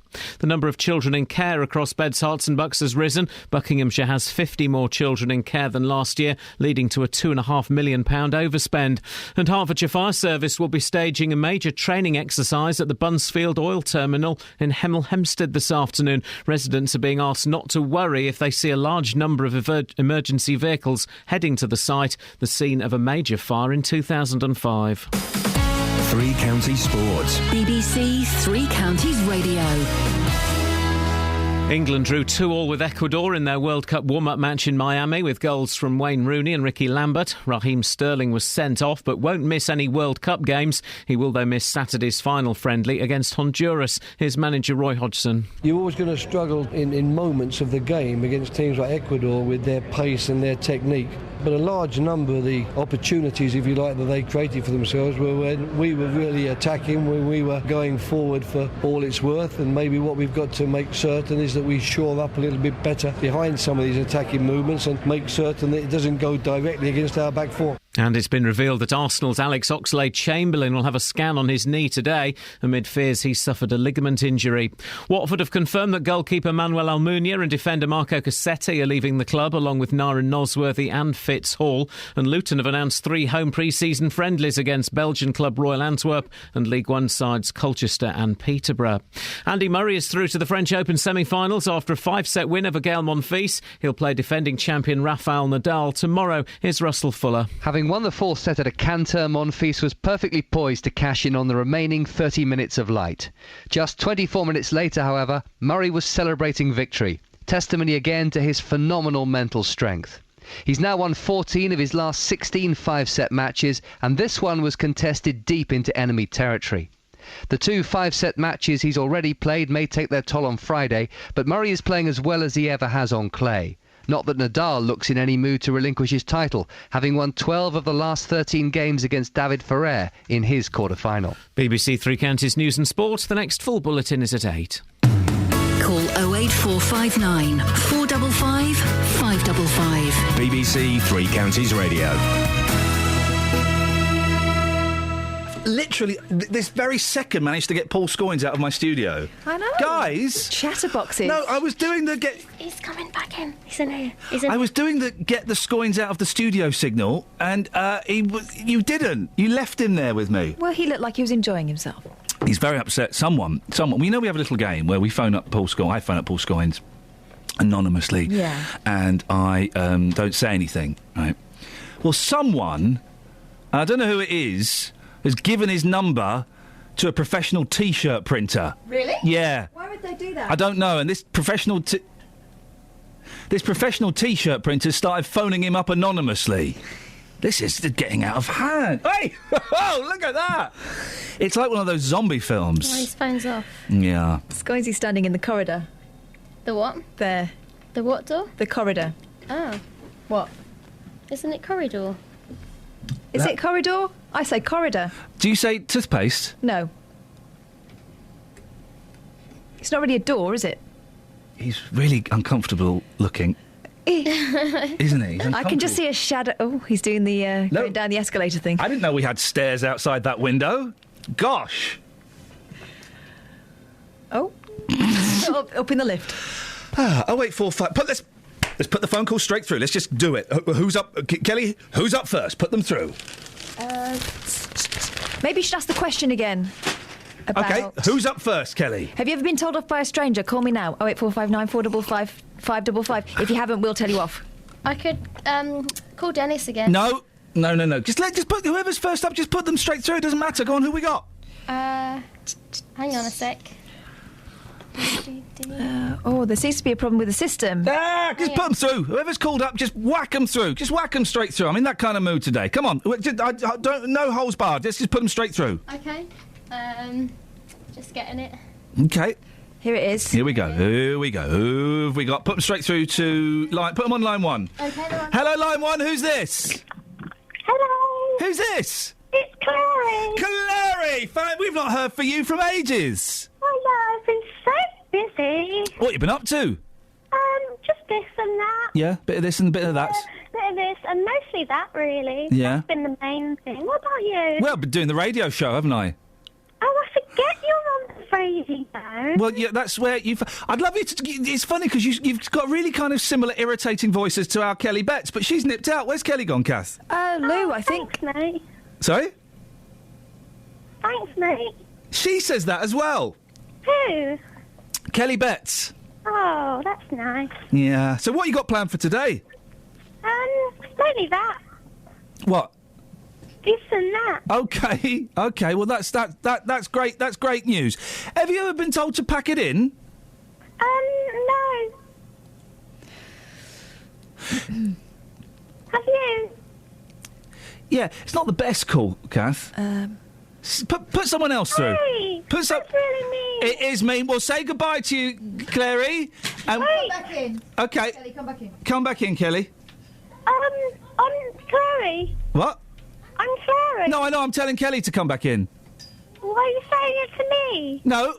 Kelly? We're different people. Hang on a minute. Kath, I can hear your voice in the background of this phone call. Sorry. Someone's on the phone. Hang on. Flipping it. What on earth is going on?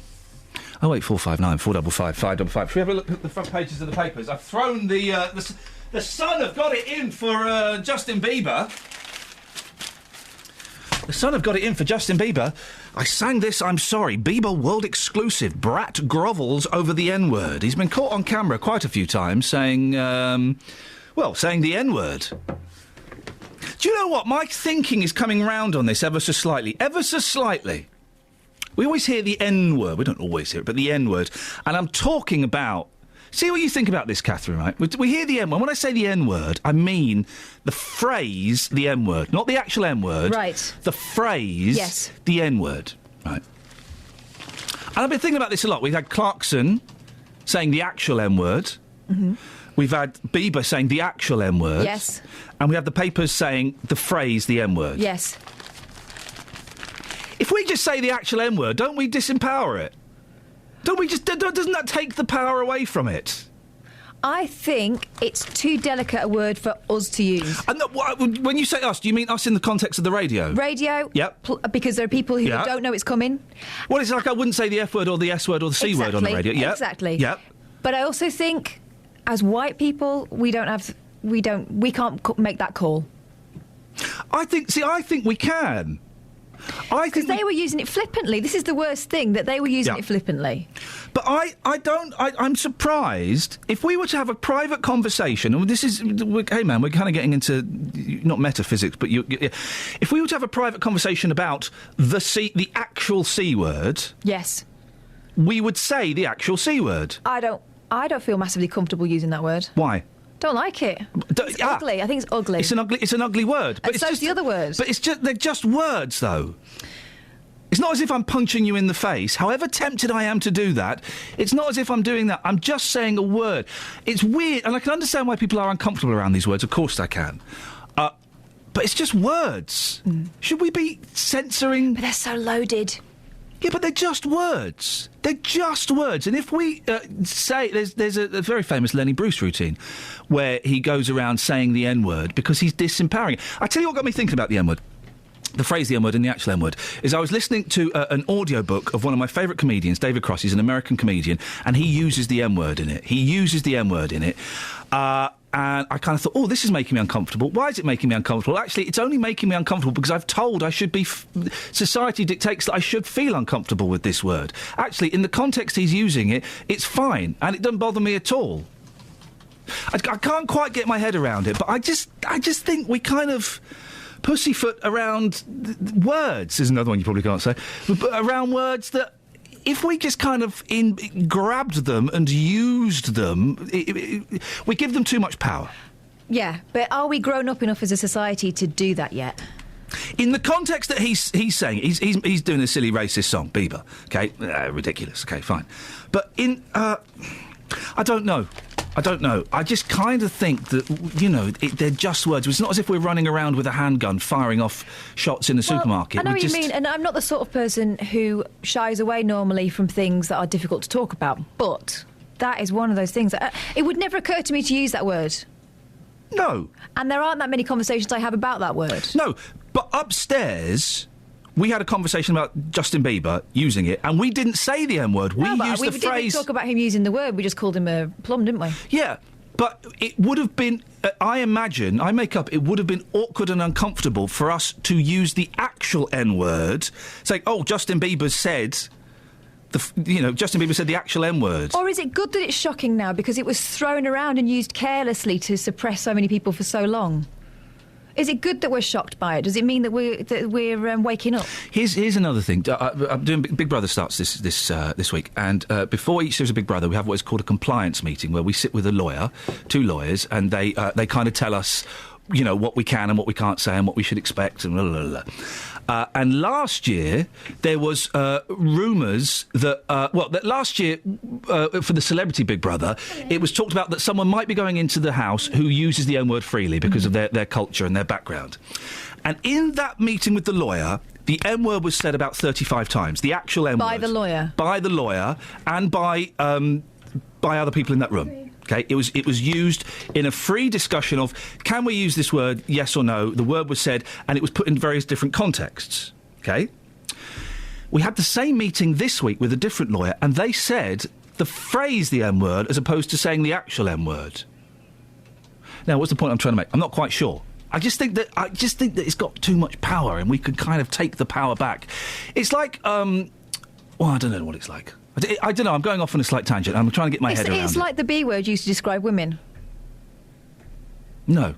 Yeah, I think so. I don't think it's... I think that's awful. I think it's... Well, that's evolution, isn't it? Because in the 80s, you get Joan Collins in Dynasty calling someone a bitch, Yeah, but that's the we're allowed to say it, no one else is argument, isn't it? Yeah, the same with the Q word for gays. They've quit. We can say that. I think we can say that.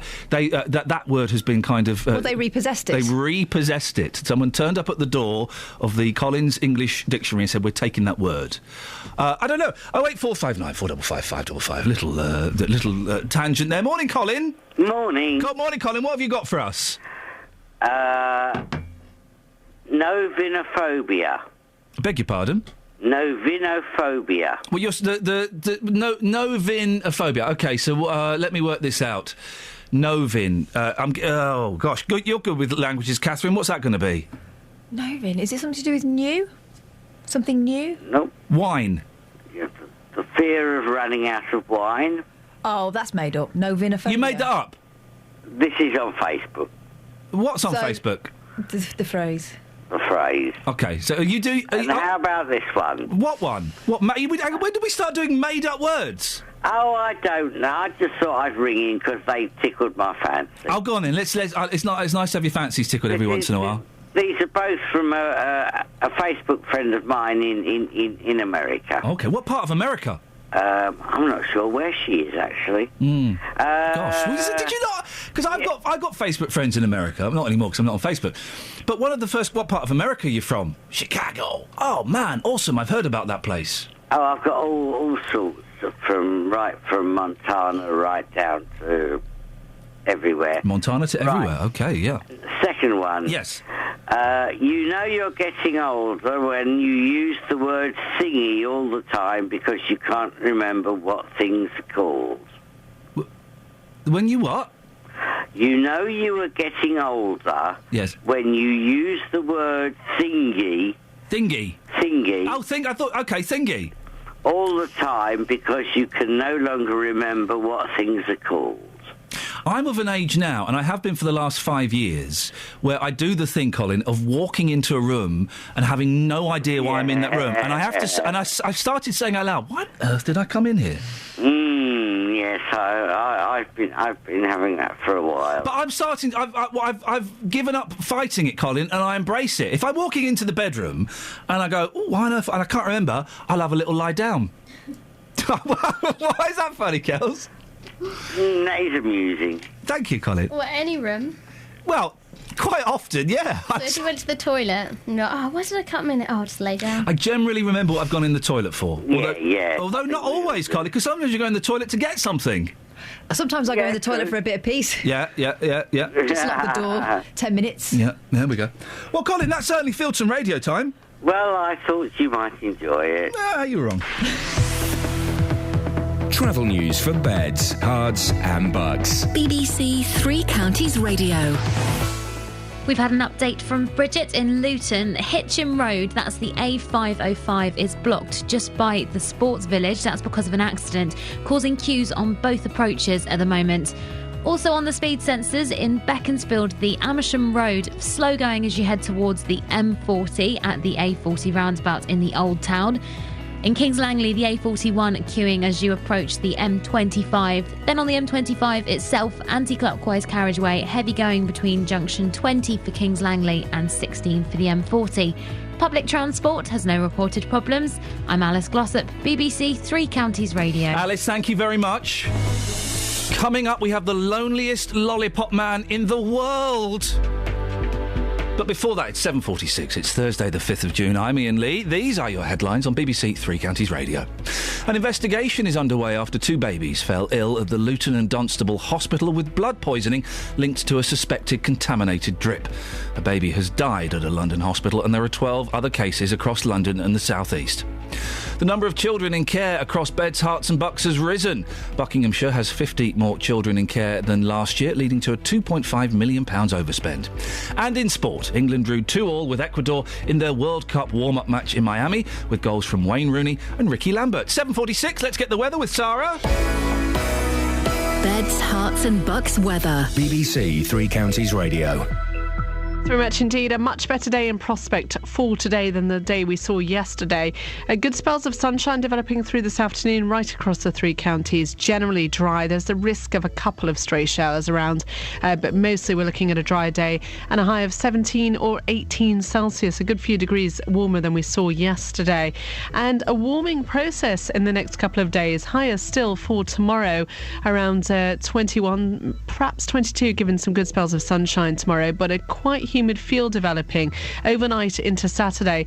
Temperatures really not falling away, and then on Saturday the risk of some thundery downpours developing. In fact, they could be with us right the way through Saturday morning into the middle part of Saturday, and for the afternoon started to clear up a little in the evening. But we do have a Met Office weather warning in force for those thundery downpours on Saturday. We could have some torrential rain out of them, but also there'll be some drier and brighter interludes mixed in too. And then on Sunday, drier, brighter, and a little bit cooler and fresher feeling. Top temperature on Sunday, 19 or 20 Celsius. Monday starts dry, rain by the end of the day. Thank you very much.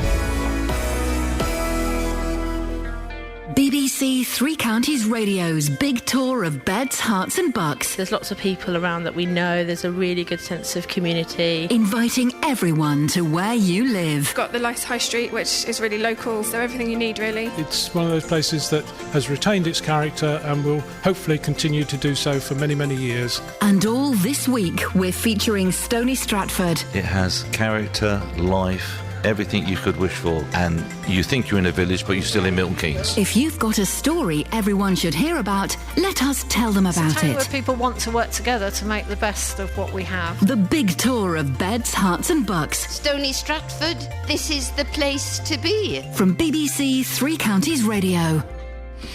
Now, we took a phone call the other day from someone in Stuartby who was rather baffled by the appearance of a lollipop man outside the town's new academy.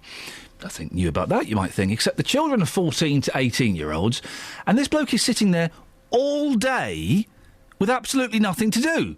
Well, our reporter Craig Lewis smelt a big story here. He jumped off in his car with a microphone and went off to find out exactly what's going on. I'm on Green Lane in Stuartby. It's a pretty quiet road apart from the rumble of the odd builder's truck going by. Not too many people crossing here, though, but none of that deters Theodore, the lollipop man who's made his residence on these rather green lanes down here with the birds tweeting in the background. This is his home for the day, and I'm going to have a little word with Theodore now.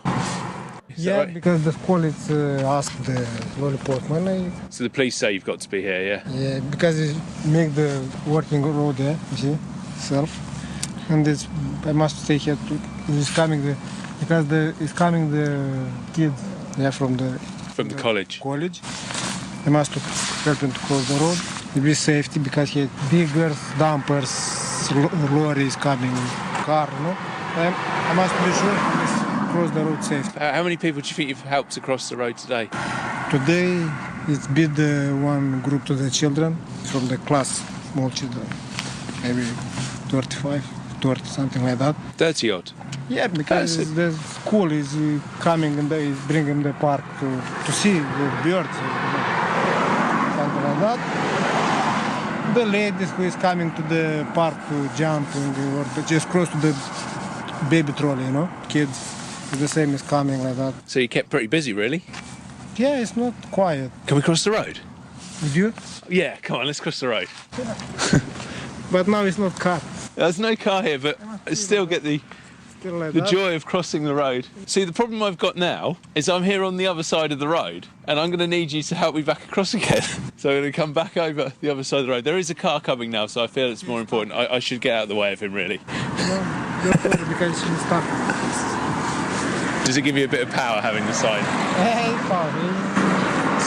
It's like safety. If it's not crazy to punch me to the car. If it stop, it's stop, you know?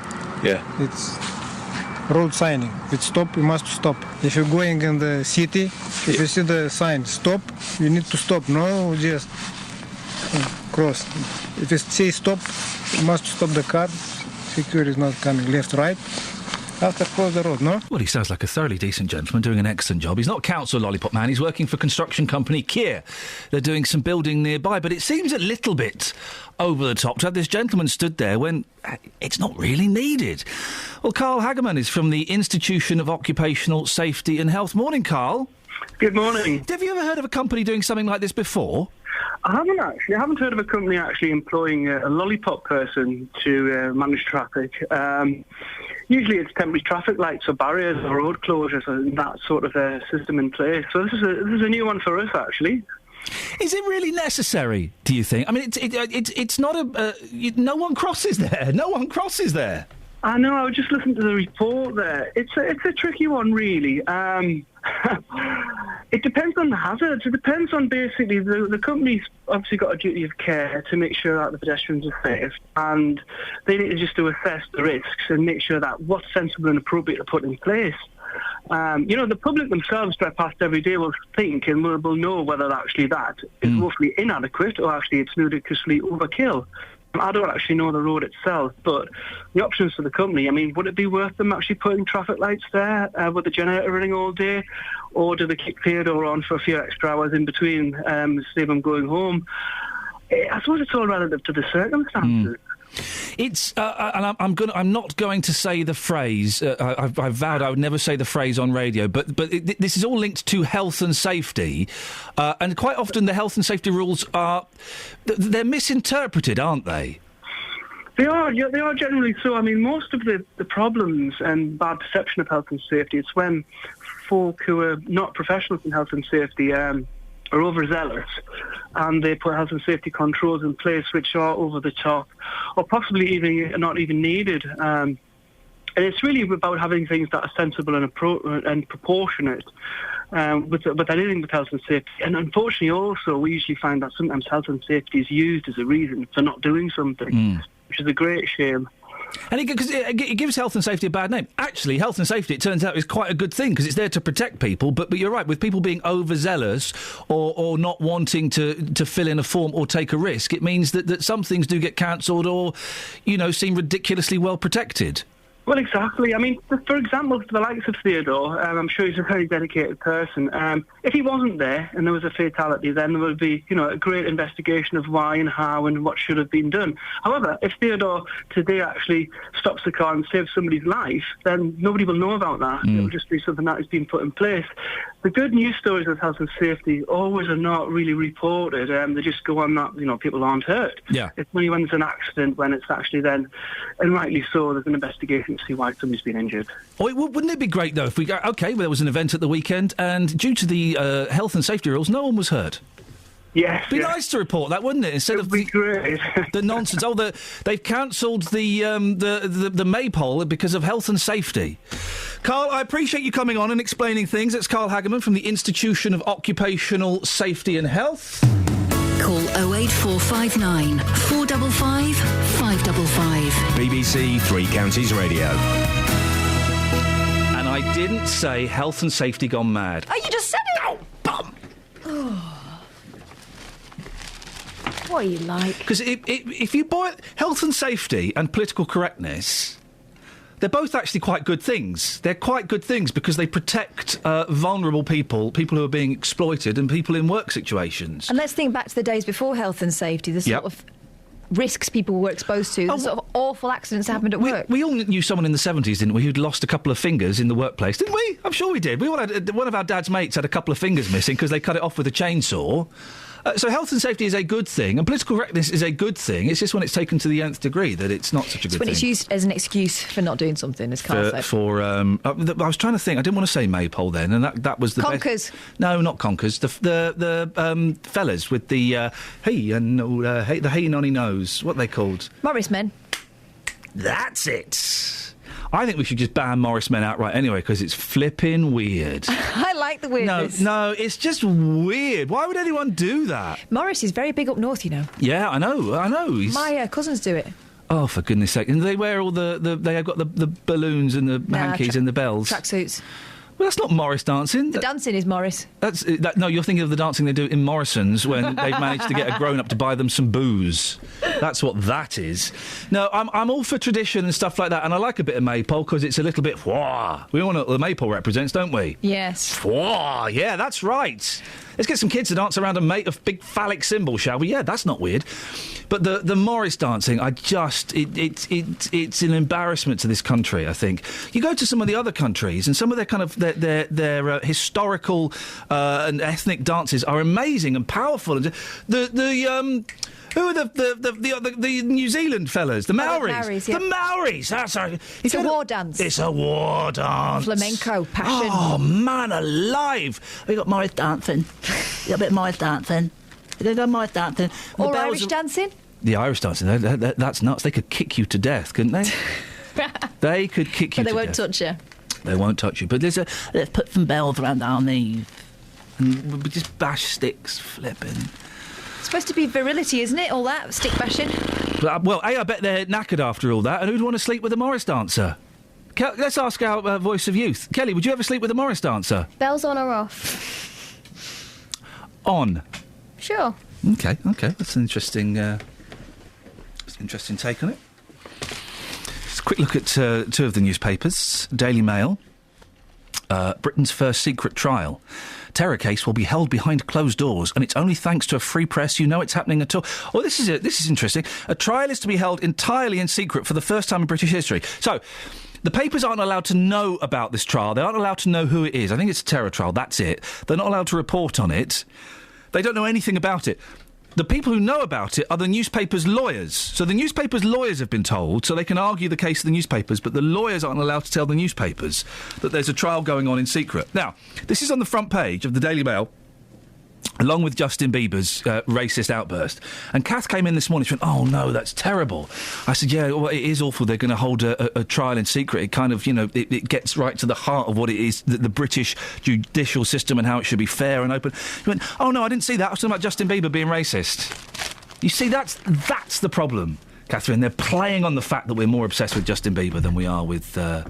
I'm not obsessed with him. I don't know why it's front page news. Teenager is plum. Rich teenager says some silly things. Travel news for beds, cards and bugs. BBC Three Counties Radio. In Luton, the Hitchin Road is blocked just as you go by the Sports Village after an accident. Thanks to Bridget for phoning in with an update on that. On the speed sensors, the A1M southbound heavy going around junction 7 for Stevenage. And in Watford, on the sensors, the A41 slow going at the Dome roundabout as you head towards Bricketwood. The M25 anti-clockwise heavy going between junction 20 for Kings Langley and 16 for the M40. Public transport has no reported problems. I'm Alice Glossop, BBC Three Counties Radio. Alice, thank you very much indeed. Got a story from Carpet Martin about being told to pack it in. Ever been told to pack it in? Let's get the news with Simon. Local and vocal across beds, hearts and bucks. This is BBC Three Counties Radio.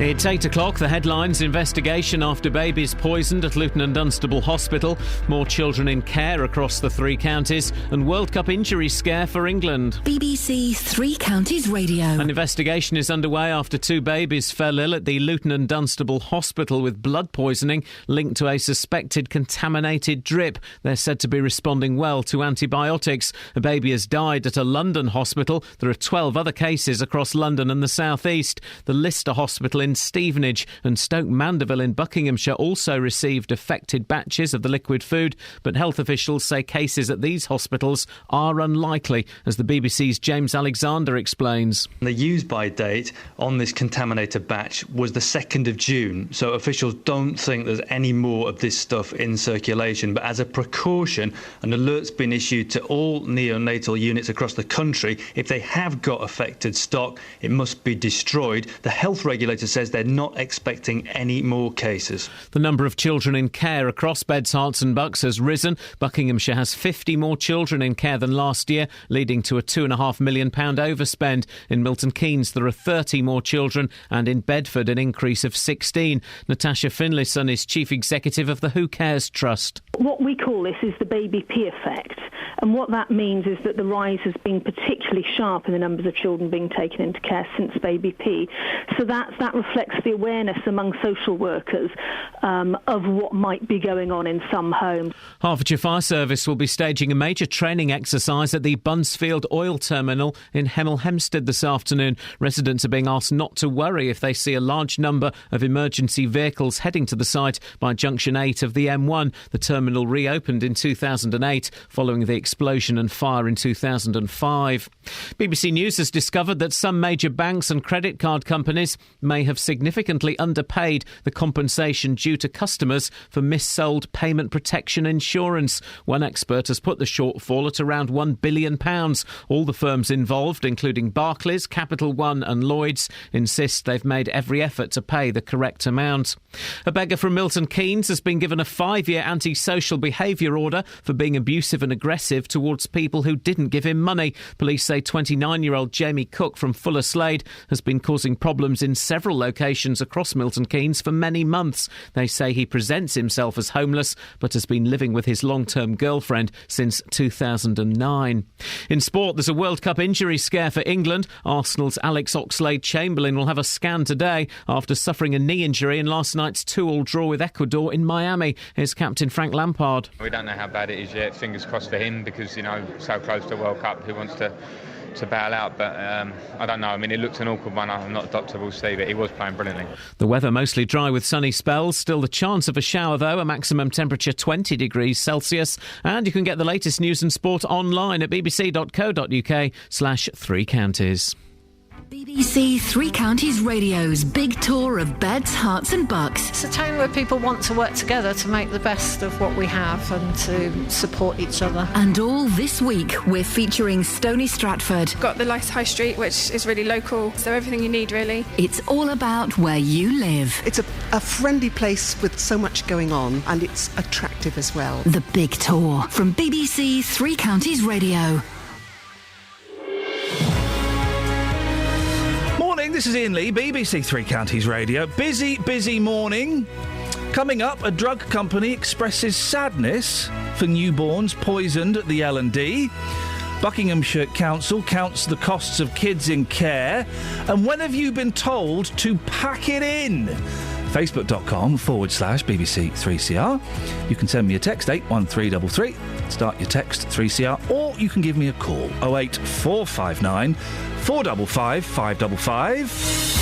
Across beds, hearts and bucks. This is BBC Three Counties Radio. Now, big story that's in most of the newspapers. The manufacturer of a hospital feed strongly linked to the death of one baby and the illness of 14 others says it's saddened by what has happened. ITH Farmers' comments came as two babies received treatment for blood poisoning after being put on drips at the Luton and Dunstable Hospital.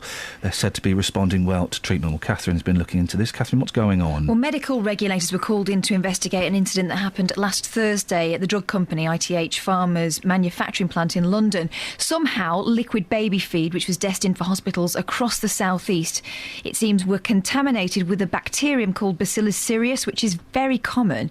It's in soil, it's in dust, it's everywhere. But of course, if it's going to vulnerable people, it has more of an impact. Now, at this stage, we're not sure how that contamination happened. An investigation's been launched, but the feeling is that it was accidental rather than sabotage. And this infected feed could be the reason that 14 babies have blood poisoning at the moment across South East. 2 of those babies in the Luton and Dunstable. And sadly, 1 died on Sunday. Now, later on, you'll be speaking to... In fact, you've already spoken to the medical microbiologist, Professor Mark Fielder. Here's what he told BBC News. I think it's an extremely unfortunate situation, one that occurs occasionally but is very difficult to circumvent. It appears from what we've got the evidence so far that there is a breach in the production of this material which has got into these vulnerable children and caused the problems that we've seen. In the meantime, that batch of contaminated feed has been recalled, and at this point, of the 22 hospitals, including the Lister and Stoke Mandeville, that had elements of that batch in its stock, only 6 intensive care units have reported cases of blood poisoning. And I say only 6, but that, of course, is bad enough. One of those 6 units where babies have been taken ill, of course, is the L&D. Yeah, as I mentioned, there have been 2 cases there. And here's what the hospital told us, that they identified the bacterium infection and started the affected babies on antibiotics straight away. They told us that Health Protection England is continuing to assess the situation there and advising hospitals that are affected, those 6 units, of the action to take. We had a statement telling us that Dr. Jennifer Birch, who's the L&D's clinical director for neonatal intensive care, said, "We are informing all of the parents whose babies are being called for in our neonatal intensive care unit about this situation. We're reassuring them that the infection does not spread from baby to baby. The 2 babies who've been infected are being treated with antibiotics, and we are using an alternative type of parenteral nutrition."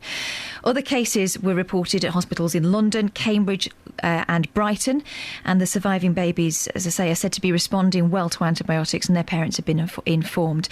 Dr. Martin Ward-Platt is a consultant paediatrician in neonatal medicine.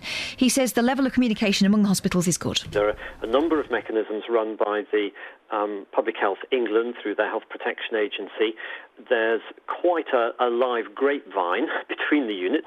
Associations like the British Association for Perinatal Medicine that will often carry alerts very quickly to places. It's a very fast mechanism. Oh, it's very sad. We're both parents, and you can't even begin to imagine what this must be like. What do we know about the baby that died? Not a lot, only that the child was being treated at St Guy's and St Thomas's in London, where he or she passed away on Sunday. That was a day after being diagnosed with the blood poisoning. It's understood they've got 2 more cases there that are being treated at the moment. This feed would have been used in drips feeding very vulnerable, very weak and fragile premature babies through their bloodstream because they're too tiny and ill to be fed by mouth. It's awful. An investigation into how this sad case on Sunday happened and how the 14 other babies came to be infected is underway, and I'm sure more will emerge in the next few days and weeks. Catherine, thank you very much. Very sad story indeed. Across beds, hearts and bucks. This is Iain Lee. BBC Three Counties Radio. Oh dear. We're asking, when have you told or been told to pack it in? Carpet Martin has emailed in. Ian, I grew up in the popular seaside resort of Lytham St Anne's, which was also a home to a number of retired 70s celebrities. As always with Carpet Martin's stories, I'm having to censor bits. There are just allusions that... When he came on, he didn't sound like No. he was from Lytham, did he? No. He sounded quite posh. I believe this story. One evening, as an excitable teen boozing in the saloon bar of the County Hotel with my similarly youthful chums, we spotted everyone's favourite comic and catchphrase presenter, Roy Walker, drinking with some friends at the next table. The party was subsequently subjected to hearing our mocking jibes of, say what you see, it's good but it isn't right, and other quite slanderous things that he might want to do to Mr. Chips. In cod Irish accents. I now recognise, thanks to Brad Pitt's fabulous turn in Snatch, it was more like an accent from the travelling community than Roy's actual one. I'm ashamed to say I was the ringleader of the goading. In fairness to Roy, he gave it about an hour before he came over and asked us to pack it in, which we did. I hope that's the kind of story you were looking for. That was the longest tweet ever. It's an email. Oh. P.S. I hope it doesn't affect the validity... P.S. I hope it doesn't affect the validity of my story, but he didn't actually say pack it in. He used a sexual swear word in the middle. Well, I don't blame him after an hour. No, an hour of it. Blimey. Glenn's in Leighton Buzzard. Morning, Glenn. Good morning, Ian. You've got a pack it in story for us, have you? No. Oh. All I said to Kelly was that we had a teacher at school that never said pack it in. He used to say quit the raving. I don't know whether you've heard of that. Quit the raving? Yeah. We were a very boisterous class in geography, and that was his phrase, quit the raving. That's like my mum in the 80s when I was always... I never went out raving. What, surely that is the kind of phrase that would get a teacher bullied mercilessly. Well, it was 1973, so... 1973? I don't think raves were ever... Oh, okay. Yeah, sorry. Okay. Well, there we go. Quit the raving. Quit the raving. Imagine being at school in 1973, the year I was born. Flipping it. I wasn't. My parents weren't even married then. Yeah. Sorry? Yeah. No? Can't imagine 1973. It was a dark year. Was it black and white? Yeah. No, it was. Some of it was in colour. It was 3 years before the long, hot summer of 76. Yeah, I was 3 then. Yeah, I wasn't born still. What? No, in 76? I was born in 77. Flipping heck! Yeah. You missed punk. I was around for punk. I was there. I was at that gig at the 100 Club. Yeah. Age 3. Age 3. Yeah. 08459 455 555. Let's have a look at the front pages of the newspapers. A football man's hurt his leg. I need to gen up on the sports stories. Let's find out. Let's go to the back pages. Which football man was it? Alan Oxley-Smith. Robert Preston. Alex Oxlade-Chamberlain. Oxlade-Chamberlain. Alan Oxlade-Chamberlain goes down in pain, don't we all, under a challenge from Carlos Guerrero at the Sun Life Stadium in Miami yesterday. He plays for Arsenal, doesn't he? Arsenal winger faces knee scan. Yeah! Woo! You've got to say it with a bit more feeling if you want to get 5 Live, love. Yeah, I'm doing 5 Live next week, and I've had an email saying... Don't say football's rubbish. No, I've had an email saying, right, we're going to be talking about the first match of the World Cup, so make sure you watch that. Okay. Do you know when it is? Huh? Do you know when it is? It'll be Thursday night. Who's playing? Oh, I don't know that much. Oh, what? The Reds and the Blues? They're the key things to know. The Reds and the Blues. Where did the Telegraph hide their sport? OK. But you're really good at pretending you know what you're talking about, so you'll be fine. Misery in Miami. Ecuador 2, England 2. I don't know if you saw the match last night, but England really were giving it 41%. Who scored? Rooney scored one. Yeah. And Ricky Lambert. What was the score? 2-2. To who? The one time I looked up, it was 1-0, so there was more goals, was there? There was more goals, isn't it? I was reading. OK, right. So that's that sport's done from there. OK, this is good. I'm going to get away with this. Let's go to popular sport. Let's go to the Sun. Crocs. This is Alex Oxlade-Chamberlain again, who plays for Arsenal. He's hurt his knee. He's going to go for a scan today. Croc means poorly, and they're using it for Oxlade. I got that. Right. I got that. They're funny at the Sun, aren't they? Funny football. Alex, well, let's go in, Paige, see what happens. Shaken and stared. Don't get that. Ross can boss it. I don't get that. OK, right, got that football story done. Agony for Alex. What's this about? Him again. It's the same story. Yeah. Is it Alex Oxlade-Chamberlain?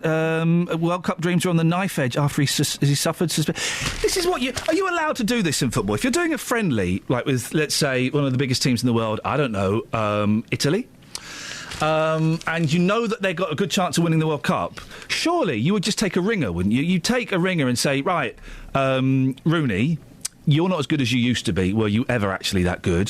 What I'd like you to do is I'd like you to take down and injure 3 of their star players for us. Away you go. You'd do that, wouldn't you? You would take them down and damage them, and so that they don't stand a chance in Rio, which is where the World Cup's taking place, 2014. Well, but you're still not going to win, so why would you do that? That's just thuggery. You'd stand a better chance of winning because you've taken their star players down. Take Italy, I see what you're saying. Yeah. Kelly gets it. Totally. You would make a really good manager with that tactic, I think. I'd make a better one than the current manager, Fabregas. No, I think that's a good idea. Fabregas is the manager, is he? Why not?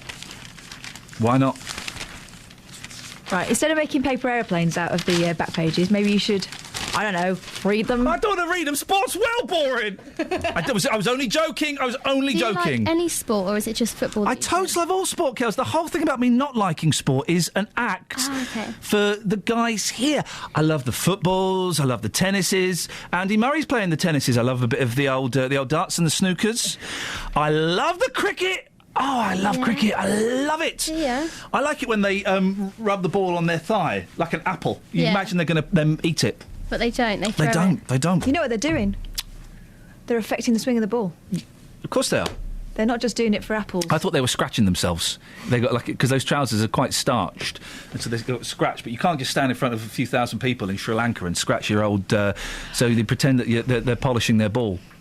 Well, I mean, it's scratching themselves. Same thing, really, isn't it? Technically. Travel news for beds, cards and bugs. BBC Three Counties Radio. In Luton, the Hitchin Road is partially blocked just by the Sports Village after an accident. On the speed sensors, looking slow on both of the approaches at the moment. Also in Hertford, the A414, both of the approaches to the centre of town looking busy and queuing at the moment. In Kings Langley, the A41 also got some queues there as you head towards the M25 from the Hemel Hempstead turn-off. On the M25 itself, anti-clockwise, heavy going between junction 20 for Kings Langley and 16 for the M40. Public transport has no reported problems. I'm Alice Glossop, BBC Three Counties Radio. Alice, thanks very much indeed. It's 8:16, it's Thursday the 5th of June. I'm Iain Lee. These are your headlines on BBC Three Counties Radio. An investigation is underway after 2 babies fell ill at the Luton and Dunstable Hospital with blood poisoning linked to a suspected contaminated drip. A baby has died at a London hospital and there are 12 other cases across London and the South East. The number of children in care across Beds, Herts and Bucks has risen. Buckinghamshire has 50 more children in care than last year, leading to a £2.5 million overspend. And in sport, there's a World Cup injury scare for England. Alex Oxlade-Chamberlain will have a scan today for suffering a knee injury in last night's 2-2 draw with Ecuador in Miami. Brazil, of course, being the home team, will be playing first. It'll be Brazil versus Croatia, the opening game on Thursday the 12th. England's first game, of course, is a week on Saturday. That's against Italy. England will really have to work hard to neutralise the powerful attacking force of their key striker, Toto Schillaci. An England strike team of Paul Scholes and Ryan Giggs is really going to have to turn up to the park. BBC Three Counties Radio.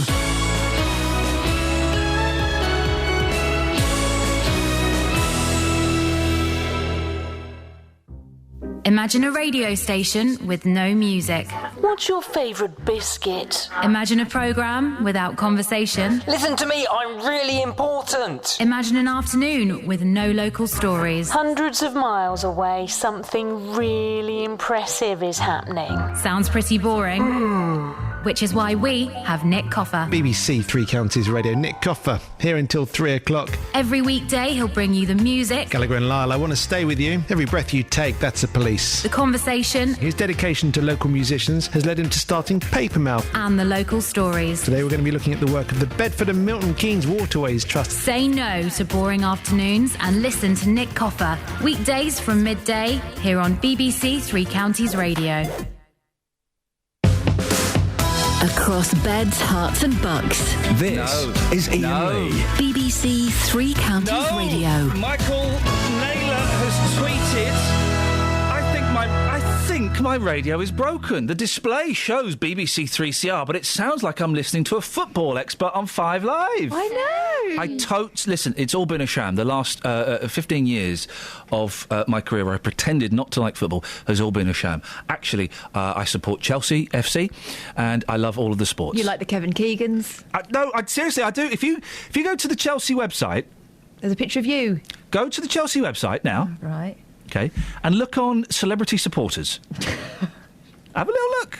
Chelsea website, celebrity supporters.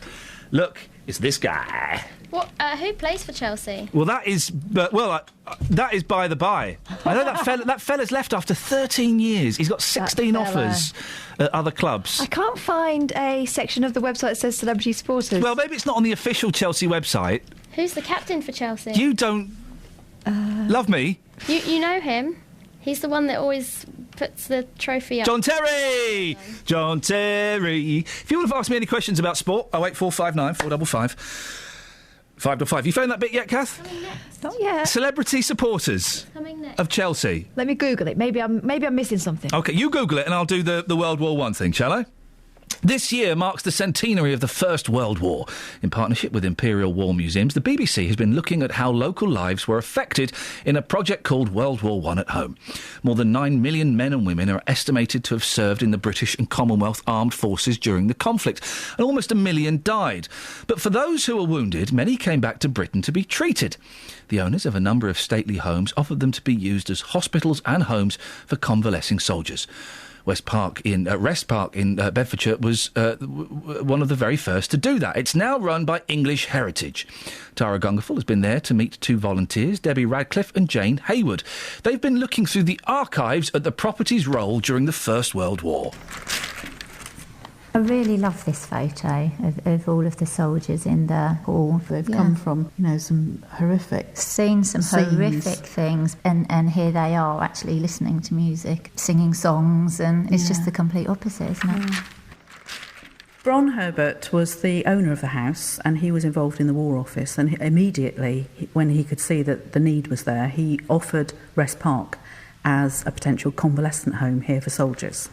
His sister, Nan Herbert, had a little bit of experience of volunteering as a nurse before in Serbia, and so he asked her to come and organise Rest Park to be turned into a convalescent home for the ordinary Tommy. They couldn't believe the luxury that they were living in, not in terms of, sort of food and things like that, but they had people to help look after them.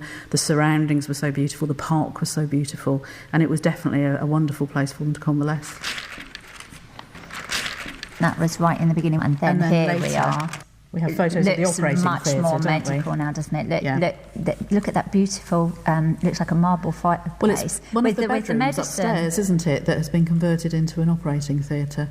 And then they have... Nan Herbert kept a detailed diary. The whole place has been scrubbed up. And Monday, the 17th of July, 1916. Hectic day, long round in Sea Ward. At 12:15, emergency operation. Kirkwood took off man's arm. Have never seen anything like it. Up to the elbow, the arm was rotten and blue. Gas gangrene. As the war's progressed, we're now into sort of 1916, so by now it's definitely not a convalescent home. It's definitely a place where operations have to take place. And we have a list on one particular day here. So it involves amputation of a toe, removal of plate from a femur, shrapnel in knees, having to wire up somebody's jaw. It's just reminded me of how important some of these doctors were. Dr. Beecham, Dr. Kirkwood. Dr. Treve came here. Wasn't he the doctor that operated on the Elephant Man? But yes, he was. By the time he came here, he was quite elderly. But I think it was such an emergency that he was going around the country doing emergency operations still. Very, very busy hospital. And then on the evening of the 14th of September 1916, there was a fire.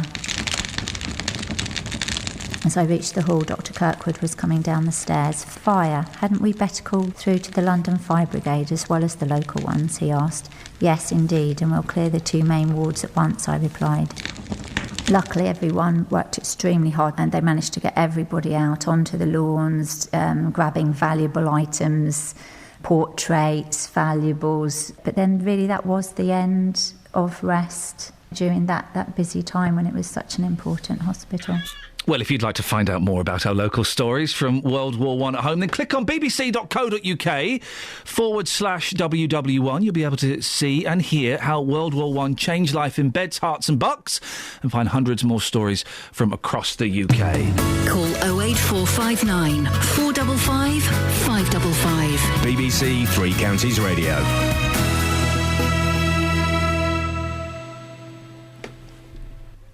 Now, Buckinghamshire Council say children in care cost them an extra £2.5 million last year. In the last 12 months, the authority's taken responsibility for 50 more young people, 7 of which cost around £250,000 a year to keep each. Well, Angela McPherson is the Cabinet Member for Children's Services. Good morning, Angela. Good morning. Angela, how much pressure is the Council under as a result of the cost of this care?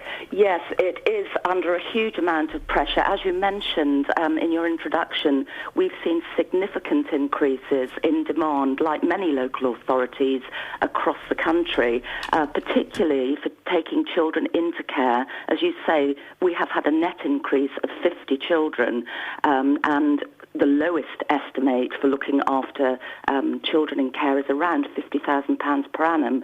So if we do the maths on that, with 50 extra, that equates to £2.5 million.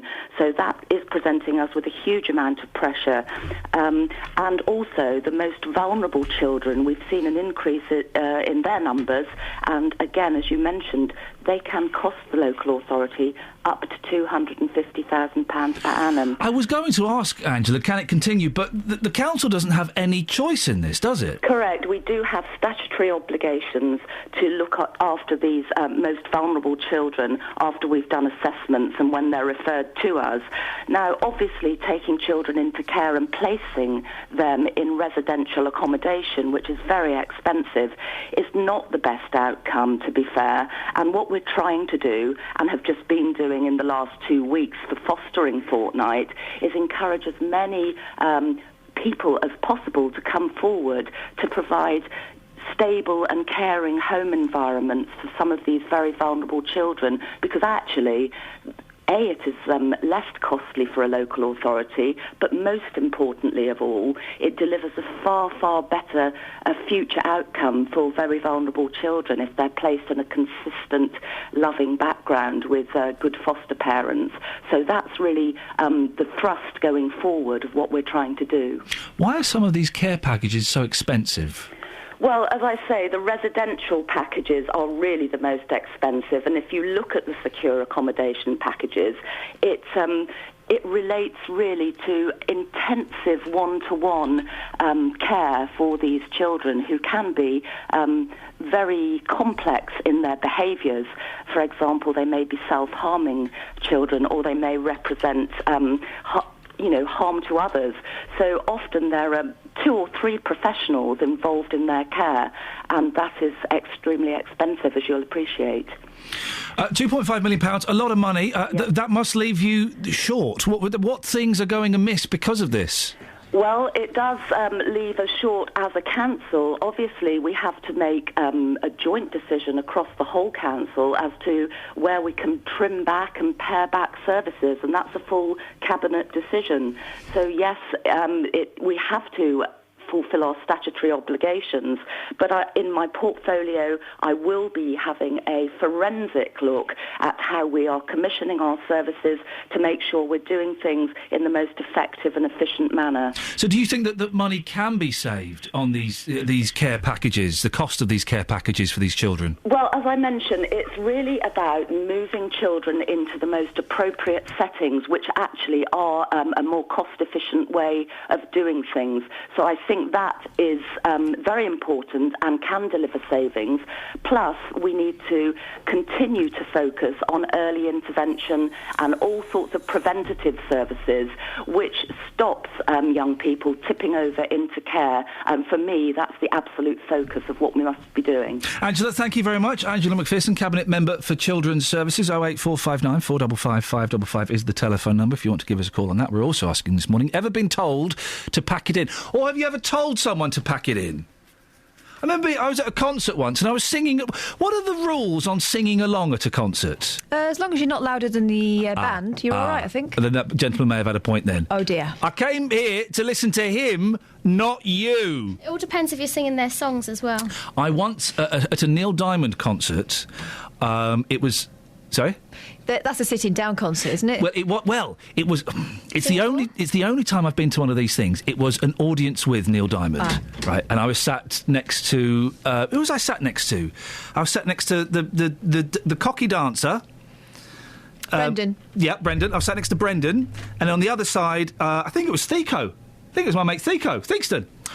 And he was singing, Diamond was singing Crackling Rosie. Oh, get on board. And I was like in the third row, and I was singing it so loudly, I put Diamond off. Hello. And he gave me the filthiest look I've ever seen. He basically saying, I'm singing. I put Prince off once as well. I was in the fourth row for Prince, and I was singing probably Purple Rain or something so loudly, he gave me the evils. To the point where my wife went, oh, that was a bit embarrassing.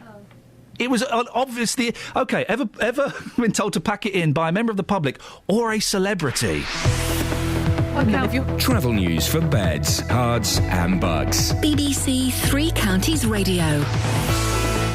On the M1 London bound at junction 14 for Milton Keynes, the exit slip road is queuing. And the M25 anti-clockwise, heavy going between junction 20 for Kings Langley and 16 for the M40. Ongoing queues in Kings Langley on the A41 between the Hemel Hempstead turnoff and the M25 as you head towards the motorway. Then in Luton, the Hitchin Road is partially blocked by the Sports Village after an accident. Public transport, no reported problems. I'm Alice Glossop, BBC Three Counties Radio. Across beds, hearts and bugs. This is BBC Three Counties Radio.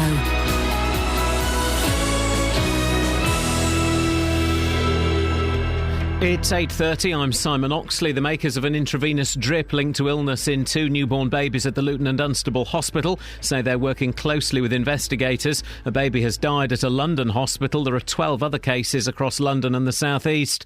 The number of children in care across beds, Herts and Bucks has risen. Buckinghamshire has 50 more children in care than last year, leading to a £2.5 million overspend. And Hertfordshire Fire Service will be staging a major training exercise at the Bunsfield Oil Terminal in Hemel Hempstead this afternoon. Residents are being asked not to worry if they see a large number of emergency vehicles heading to the site, the scene of a major fire in 2005. Three Counties Sports. BBC Three Counties Radio. England drew 2-2 with Ecuador in their World Cup warm-up match in Miami with goals from Wayne Rooney and Ricky Lambert. Raheem Sterling was sent off but won't miss any World Cup games. He will, though, miss Saturday's final friendly against Honduras. But Alex Oxlade-Chamberlain will have a scan on his knee today amid fears he suffered a ligament injury. Here's manager Roy Hodgson. I don't know what the situation is because obviously it's too close to the incident. We did see that his knee obviously buckled when the player tumbled into him, so we have our fears that there might be some ligament damage, but we won't know until such time as he has a scan, and at the moment it's too fresh, the injury, so we'll have to wait and see what the scan brings. Watford have confirmed that goalkeeper Manuel Almunia and defender Marco Cassetti are leaving the club, along with Nara Nosworthy and Fitz Hall. Luton have announced 3 home pre-season friendlies against the Belgian club Royal Antwerp and League One sides Colchester and Peterborough. And Football League clubs are expected to reject the FA's controversial proposal for a B-team league at their summer meeting in Portugal today. Andy Murray is through to the French Open semi-finals after a 5-set win over Gael Monfils. He'll play defending champion Rafael Nadal in tomorrow's semi-final. It's definitely a big achievement, but that's not what I came here to do. my goals are different to, and my expectations are different to a lot of people. I expect a lot of myself. I put a lot of pressure on myself to perform well at these events. Thankfully, I've done okay so far, but still, hopefully, a long way to go in the tournament. BBC Three Counties News and Sport. The next full bulletin is at 9. Call 08459 455 555. BBC Three Counties Radio. Nada. Nada? Nada. Well, nada, dada. You're wearing slate grey today. And you're wearing a really nice deep blue. Oh, thanks. It looks good on you, that colour. Does it? Yeah. It does. It looks nice. Really? No, it does. I was going to say it, but we got distracted by conversations. I had a funny experience last night. I went for a curry with my friend Maliki. Oh. And that sigh was for curry, not for Maliki. I don't know Maliki. No, he's nice. I'm sure he'd get a sigh if I met him. But he made me laugh. He made me laugh. He said to me last night as we were walking home, he said, "Jonathan, can I ask you a question?" I said, "Yeah, what's that?" He said, "Well, I've never been able to work out why sometimes you call me Trish." Oh. He said, "I've noticed you call me Trish." Oh, dear. I said, "What?" He said, "Yeah, I mean, I don't mind. I just wondered why you call me Trish." Oh. I said, "I'm not calling you Trish. I'm calling you Treasure, as in short for treasure." Oh, flippin' heck. For years, he said, he's been thinking I call him Trish. Okay. In a kind of Dave and Rodney type way. I'm assuming the next question was, then why are you calling me Tresh? Well, it's nice, isn't it? It's a bit weird. Tresh? Tresh. What's wrong with Tresh? It's a little bit... your producers... What are you talking about, Heartface? Oh, yeah, exactly. All right, Bumface. It's just nice. Hey, don't even go there. It's a nice, affectionate term, Tresh. What do I call my friends? I call them by their name. Right. I've got a couple of friends I call Benny.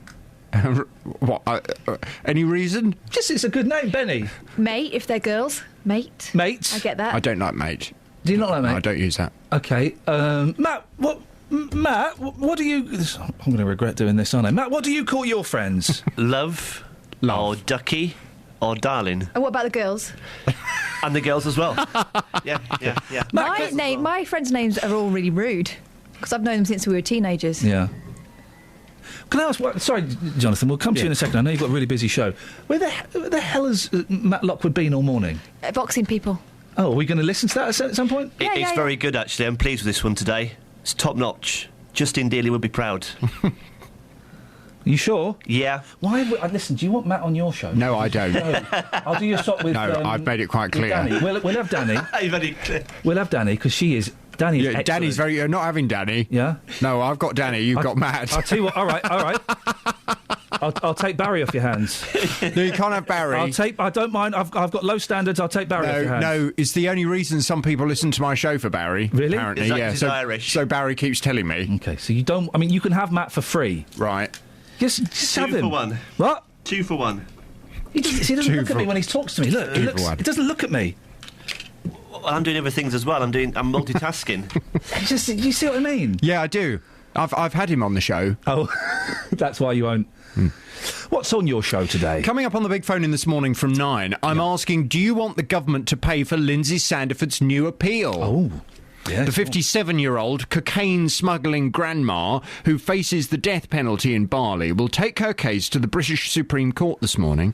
The UK government has consistently refused to fund the legal battle against her death sentence, but her barrister hopes the Supreme Court could put pressure on them to change their mind. Well, in April last year, 3 Court of Appeal judges ruled that the government's policy of not providing legal representation to Brits facing criminal proceedings abroad was not unlawful. And when we discussed this on my show, I don't know if you remember last year, a man called Victor from Bedford called to say that he would like to pay for Lindsay to mount an appeal in order for her was it $3,000 or something like that? Yeah, they needed about 10, right, and they'd raised about 8, and he said, well, I'll put the final 2 in. So I think he put about £2,000 in, and he did, bless his heart. He paid for that, but her appeal failed, and she remains on death row. So I want to hear your thoughts from 9 this morning. There is now this new chance that the government will be forced to pay for her to have another new appeal.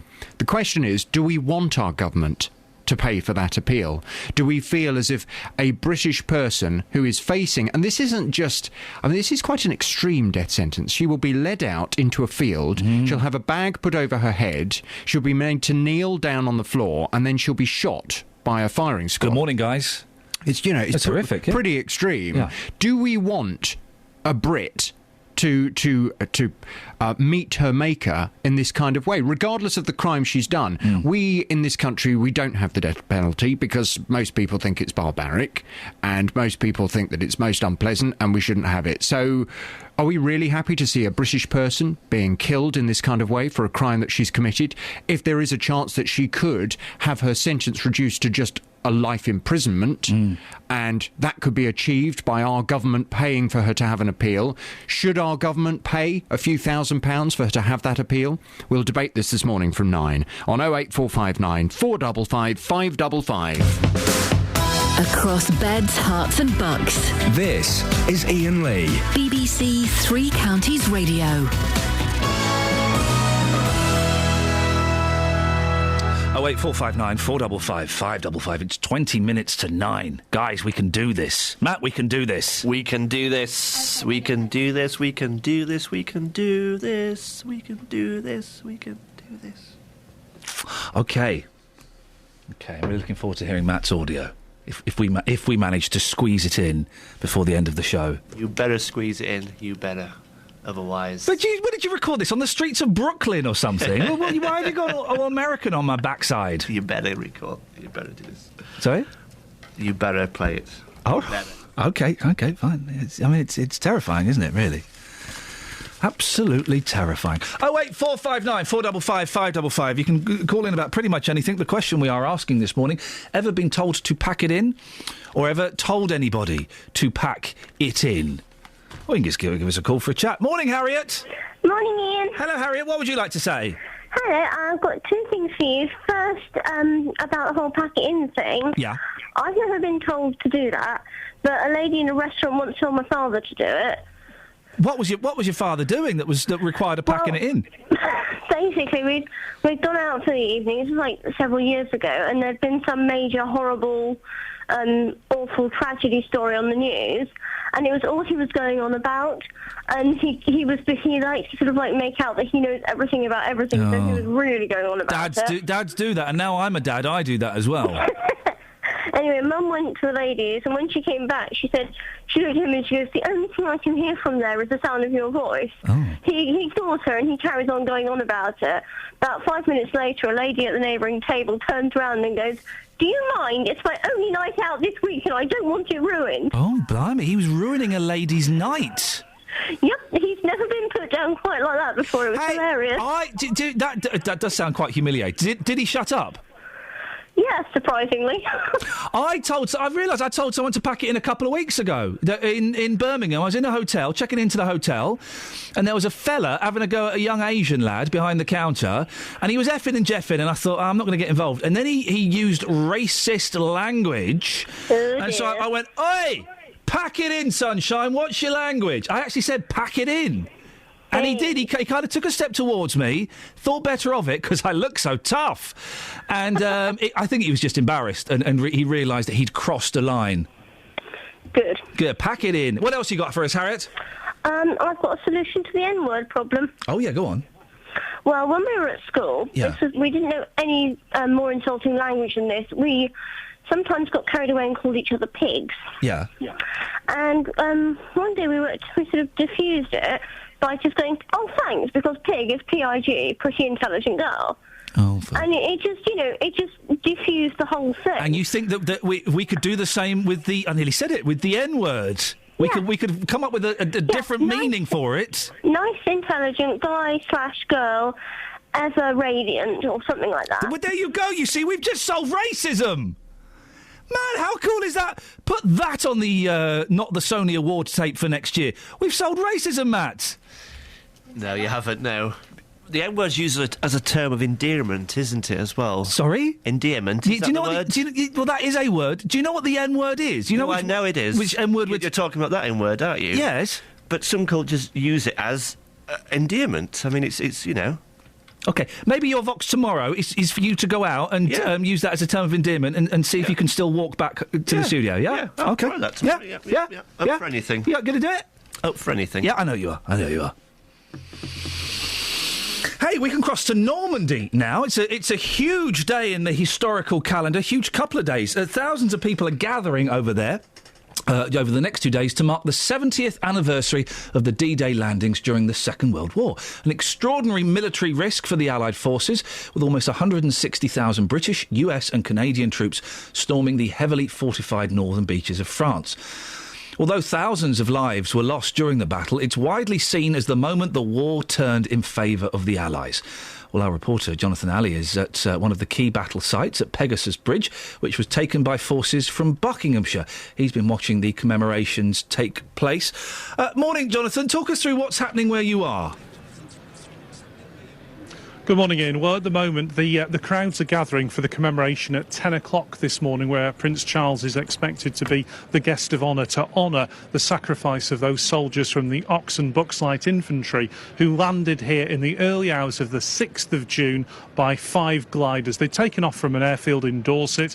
With pinpoint accuracy, they were placed down next to these two bridges, which they took. They overwhelmed the Germans, repulsed German counterattacks, and the most important part of the reason for Pegasus Bridge is it prevented German reinforcements being brought up, which could have annihilated the landings on the nearby beaches. And of course, this place, Pegasus Bridge that I'm standing on at the moment, is the first place in France to be liberated as part of D-Day, and ultimately led to the downfall of Nazi Germany. And you've been speaking, haven't you, to some of the veterans who landed at Pegasus Bridge at night? I have. I've been speaking to different members of the airborne forces, those men who came down in these gliders which were released by Halifax bombers to glide in and to land with pinpoint accuracy. One of the veterans told me it was a good landing because they simply lost one wing and the undercarriage. It was designed as a forced crash landing, but they landed, took the bridges, were successful. One of those men who landed was Lance Ruck. He was only 18 on the 6th of June. He's been telling me what it's like to come back 70 years on. There's a lot of friends buried in Ronville Cemetery. There's at least 10 from our platoon are buried here in Ronville Cemetery. Some of them were mates of mine, and the maxim that we hear, you know, they shall grow not old as we that are left grow old, that comes home to me when I look at the tombstones, aged 18, 19, and I think I'm now 88, they're still 18. But how lucky I am that I got a life they didn't. Well, it's an amazing story, and it's going to be an amazing couple of days. Jonathan, thank you very much. Travel news for beds, cards and bugs. BBC Three Counties Radio. We've had an update from Sarah in Hemel Hempstead. The St Albans Road heading west is partially blocked at the Jarman Way roundabout. Police and the ambulance services are there at the moment, and it's causing queues on the approach. In St Albans, St Peter Street at Victoria Street is partially blocked after a car's broken down. That's also making things slow on both of the approaches. In Luton, the Hitchin Road partially blocked by the Sports Village after an accident. Traffic can pass, but it is making things heavy in the area. And slightly further afield, the M1 northbound between junction 15A for Towcester and 16 for Daventry. The road is blocked after an accident, all traffic being held there while the emergency services deal with things. Public transport has no reported problems. I'm Alice Glossop, BBC Three Counties Radio. Thank you very much. It's 8:46. It's Thursday the 5th of June. I'm Iain Lee. These are your headlines on BBC Three Counties Radio. An investigation is underway after two babies fell ill at the Luton and Dunstable Hospital with blood poisoning linked to a suspected contaminated drip. A baby has died at a London hospital, and there are 12 other cases across London and the South East. The number of children in care across Beds, Herts and Bucks has risen. Buckinghamshire has 50 more children in care than last year, leading to a £2.5 million overspend. And in sport, there's a World Cup injury scare for England. Alex Oxlade-Chamberlain will have a scan today after suffering a knee injury in last night's 2-2 draw with Ecuador in Miami. Beds, Herts and Bucks weather. BBC Three Counties Radio. Thanks very much indeed. Yes, we start this morning with some good spells of sunshine, certainly better than we have seen in recent days, certainly better than yesterday anyway, and in fact it's looking like a really nice day across the three counties. We had some cloud just towards the north, and it's all cleared away now, so looking like a really nice day. 3 or 4 degrees above what we saw yesterday, so feeling much warmer with a top temperature of 17, 18, possibly 19 degrees, 66 in Fahrenheit. As we go through the next couple of days, things are set to hot up but also become more humid. Tomorrow, a nice day in prospect but becoming increasingly humid, temperatures up in the low 20s Celsius, and then tomorrow night into Saturday, running the risk of some really heavy thundery downpours around. They'll be with us right the way through the day on Saturday, but also equally there will be some dry weather. The Met Office has issued a weather warning for Saturday for the whole of England and Wales, because if you catch those thundery downpours, they could be pretty torrential. You could see quite a lot of rain in a very short space of time.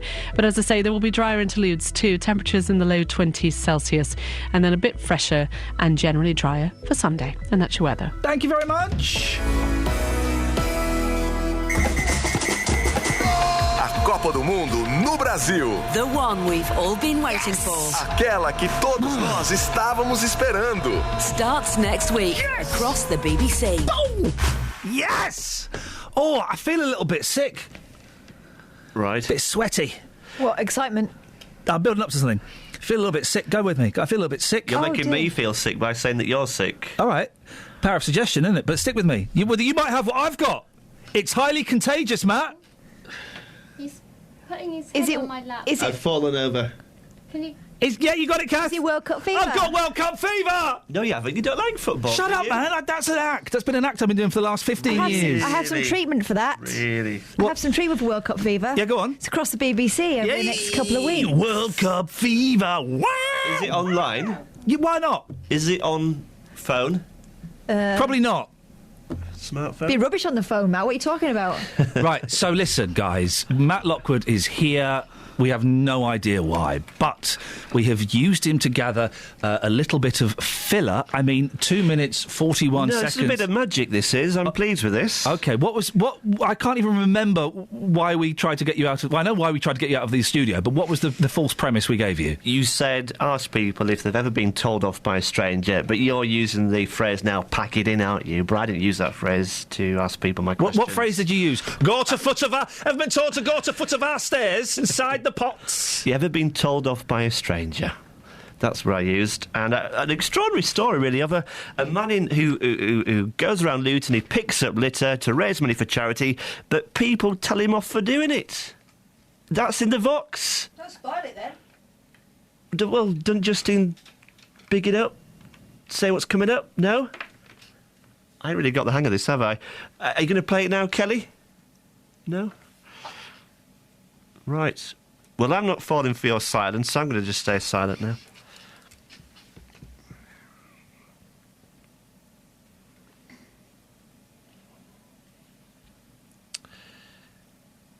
Oh, I can't do it. At Thorpe Park the other day, actually, there's a ride at the bottom. You pay like £1 and you can squirt people. So I was like, yes! Put £1 in, started squirting someone, and a woman came and tapped me vigorously on the shoulder and was like, would you stop that? And I was like, well, she's on a water ride and I'm paying for it, so what's the problem? She was like, well, that's my daughter, I don't want her getting wet. Don't put her on a water ride then, really. Did you have a go at her then, did you?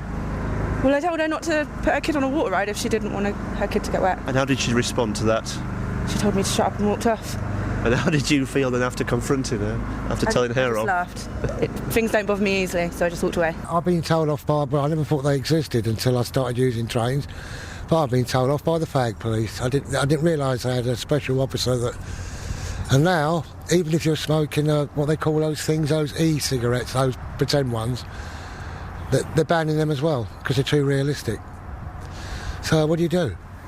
Doctors said anything's better than smoking at all, but they're banning that as well. So we've had a good moan. Well, I appreciate your moan. I won't tell you off. Have you ever been told off by a stranger? What happened to you? Just that I was giving out leaflets asking people if they like a free sight test, and I was told to shut up very loudly, that was all. How did you feel when you were told to shut up by that person then? A bit disappointed, really. Did you tell them to shut up? No.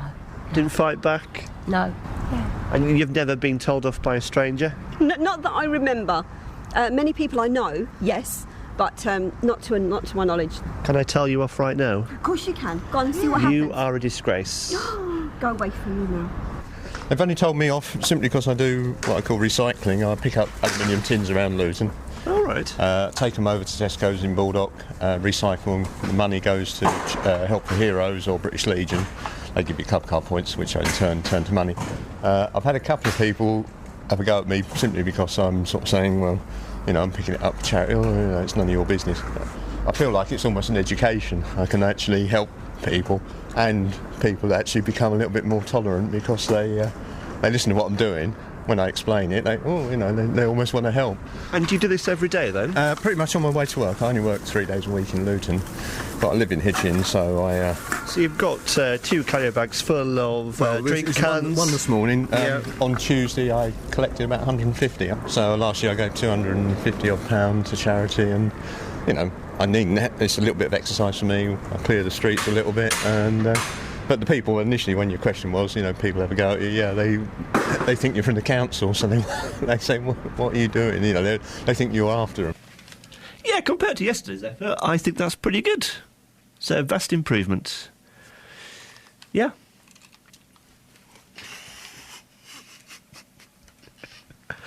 He's just looking at me, isn't he? But you were doing thumb movements, weren't you? You were putting your thumb up, saying, "Yeah, that's good." That, yeah. I've got an idea. Right. Shall we all leave? Just us 3? That would be tricky. Don't you dare leave. Yeah, I would be terrified to leave BBC Three Counties Radio in the hands of a ferret grabber for the last 6 minutes of the show. It's not racist. You gave me the racist look. You gave me the look as though I'd said a racist thing. Are you criticising my people? Oh, your people, is it? Well, it is. Your when you start people talking all about of a ferrets. sudden. What is it with ferrets? Why are they such popular pets up there? Ratting in it. Sorry? Rabbits. Get rid of rats. What? But why would you... Have you got a rat down your trousers? Oh, no, that's just the fun side of ferrets. They wiggle around out that they go up, down.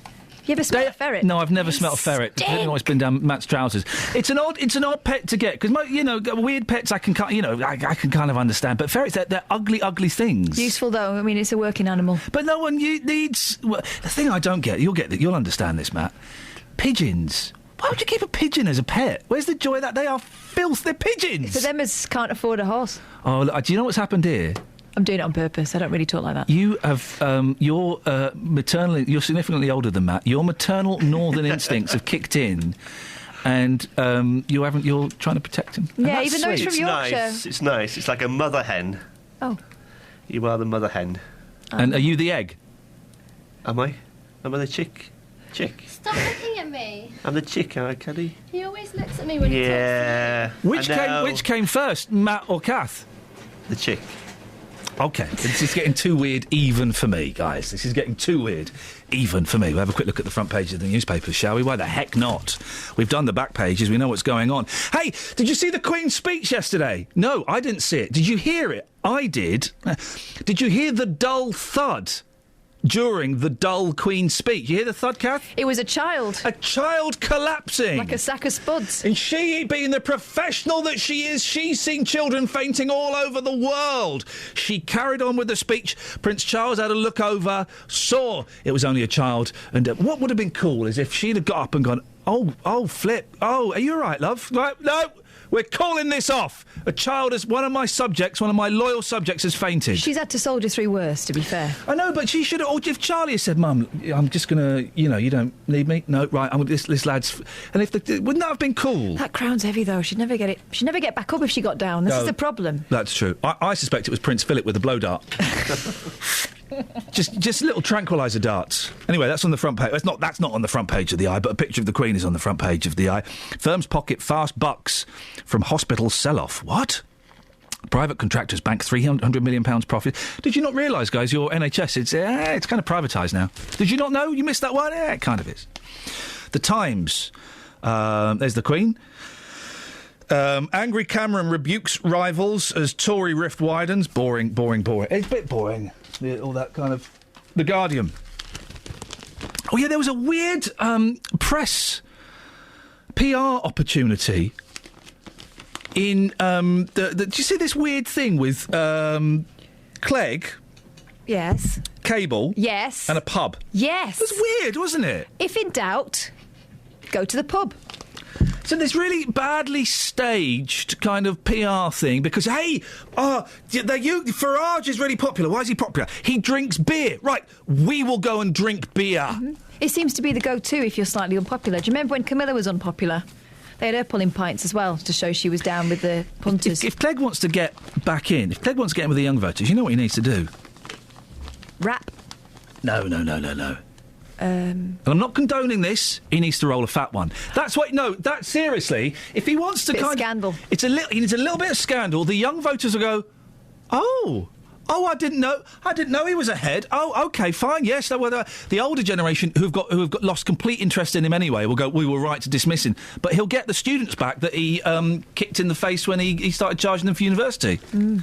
It's a tip. Have we got what's his email's probably nick.clegg@yahoo.co.uk or something. It's probably just Nick. Nick at LBC these days, isn't it? Oh, it probably is, isn't it? Right, I'm going to suggest it. That's what we'll do. Right, that's it. That's your lot. That's. I think we managed to stagger towards the end of the show there. No thanks to you, Matt.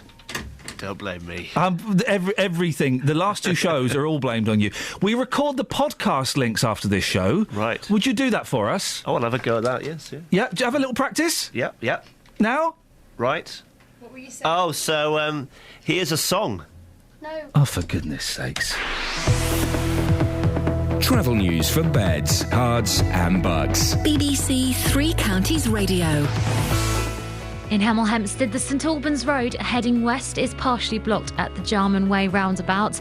Police and ambulances are on the scene and we've got queues on the approach.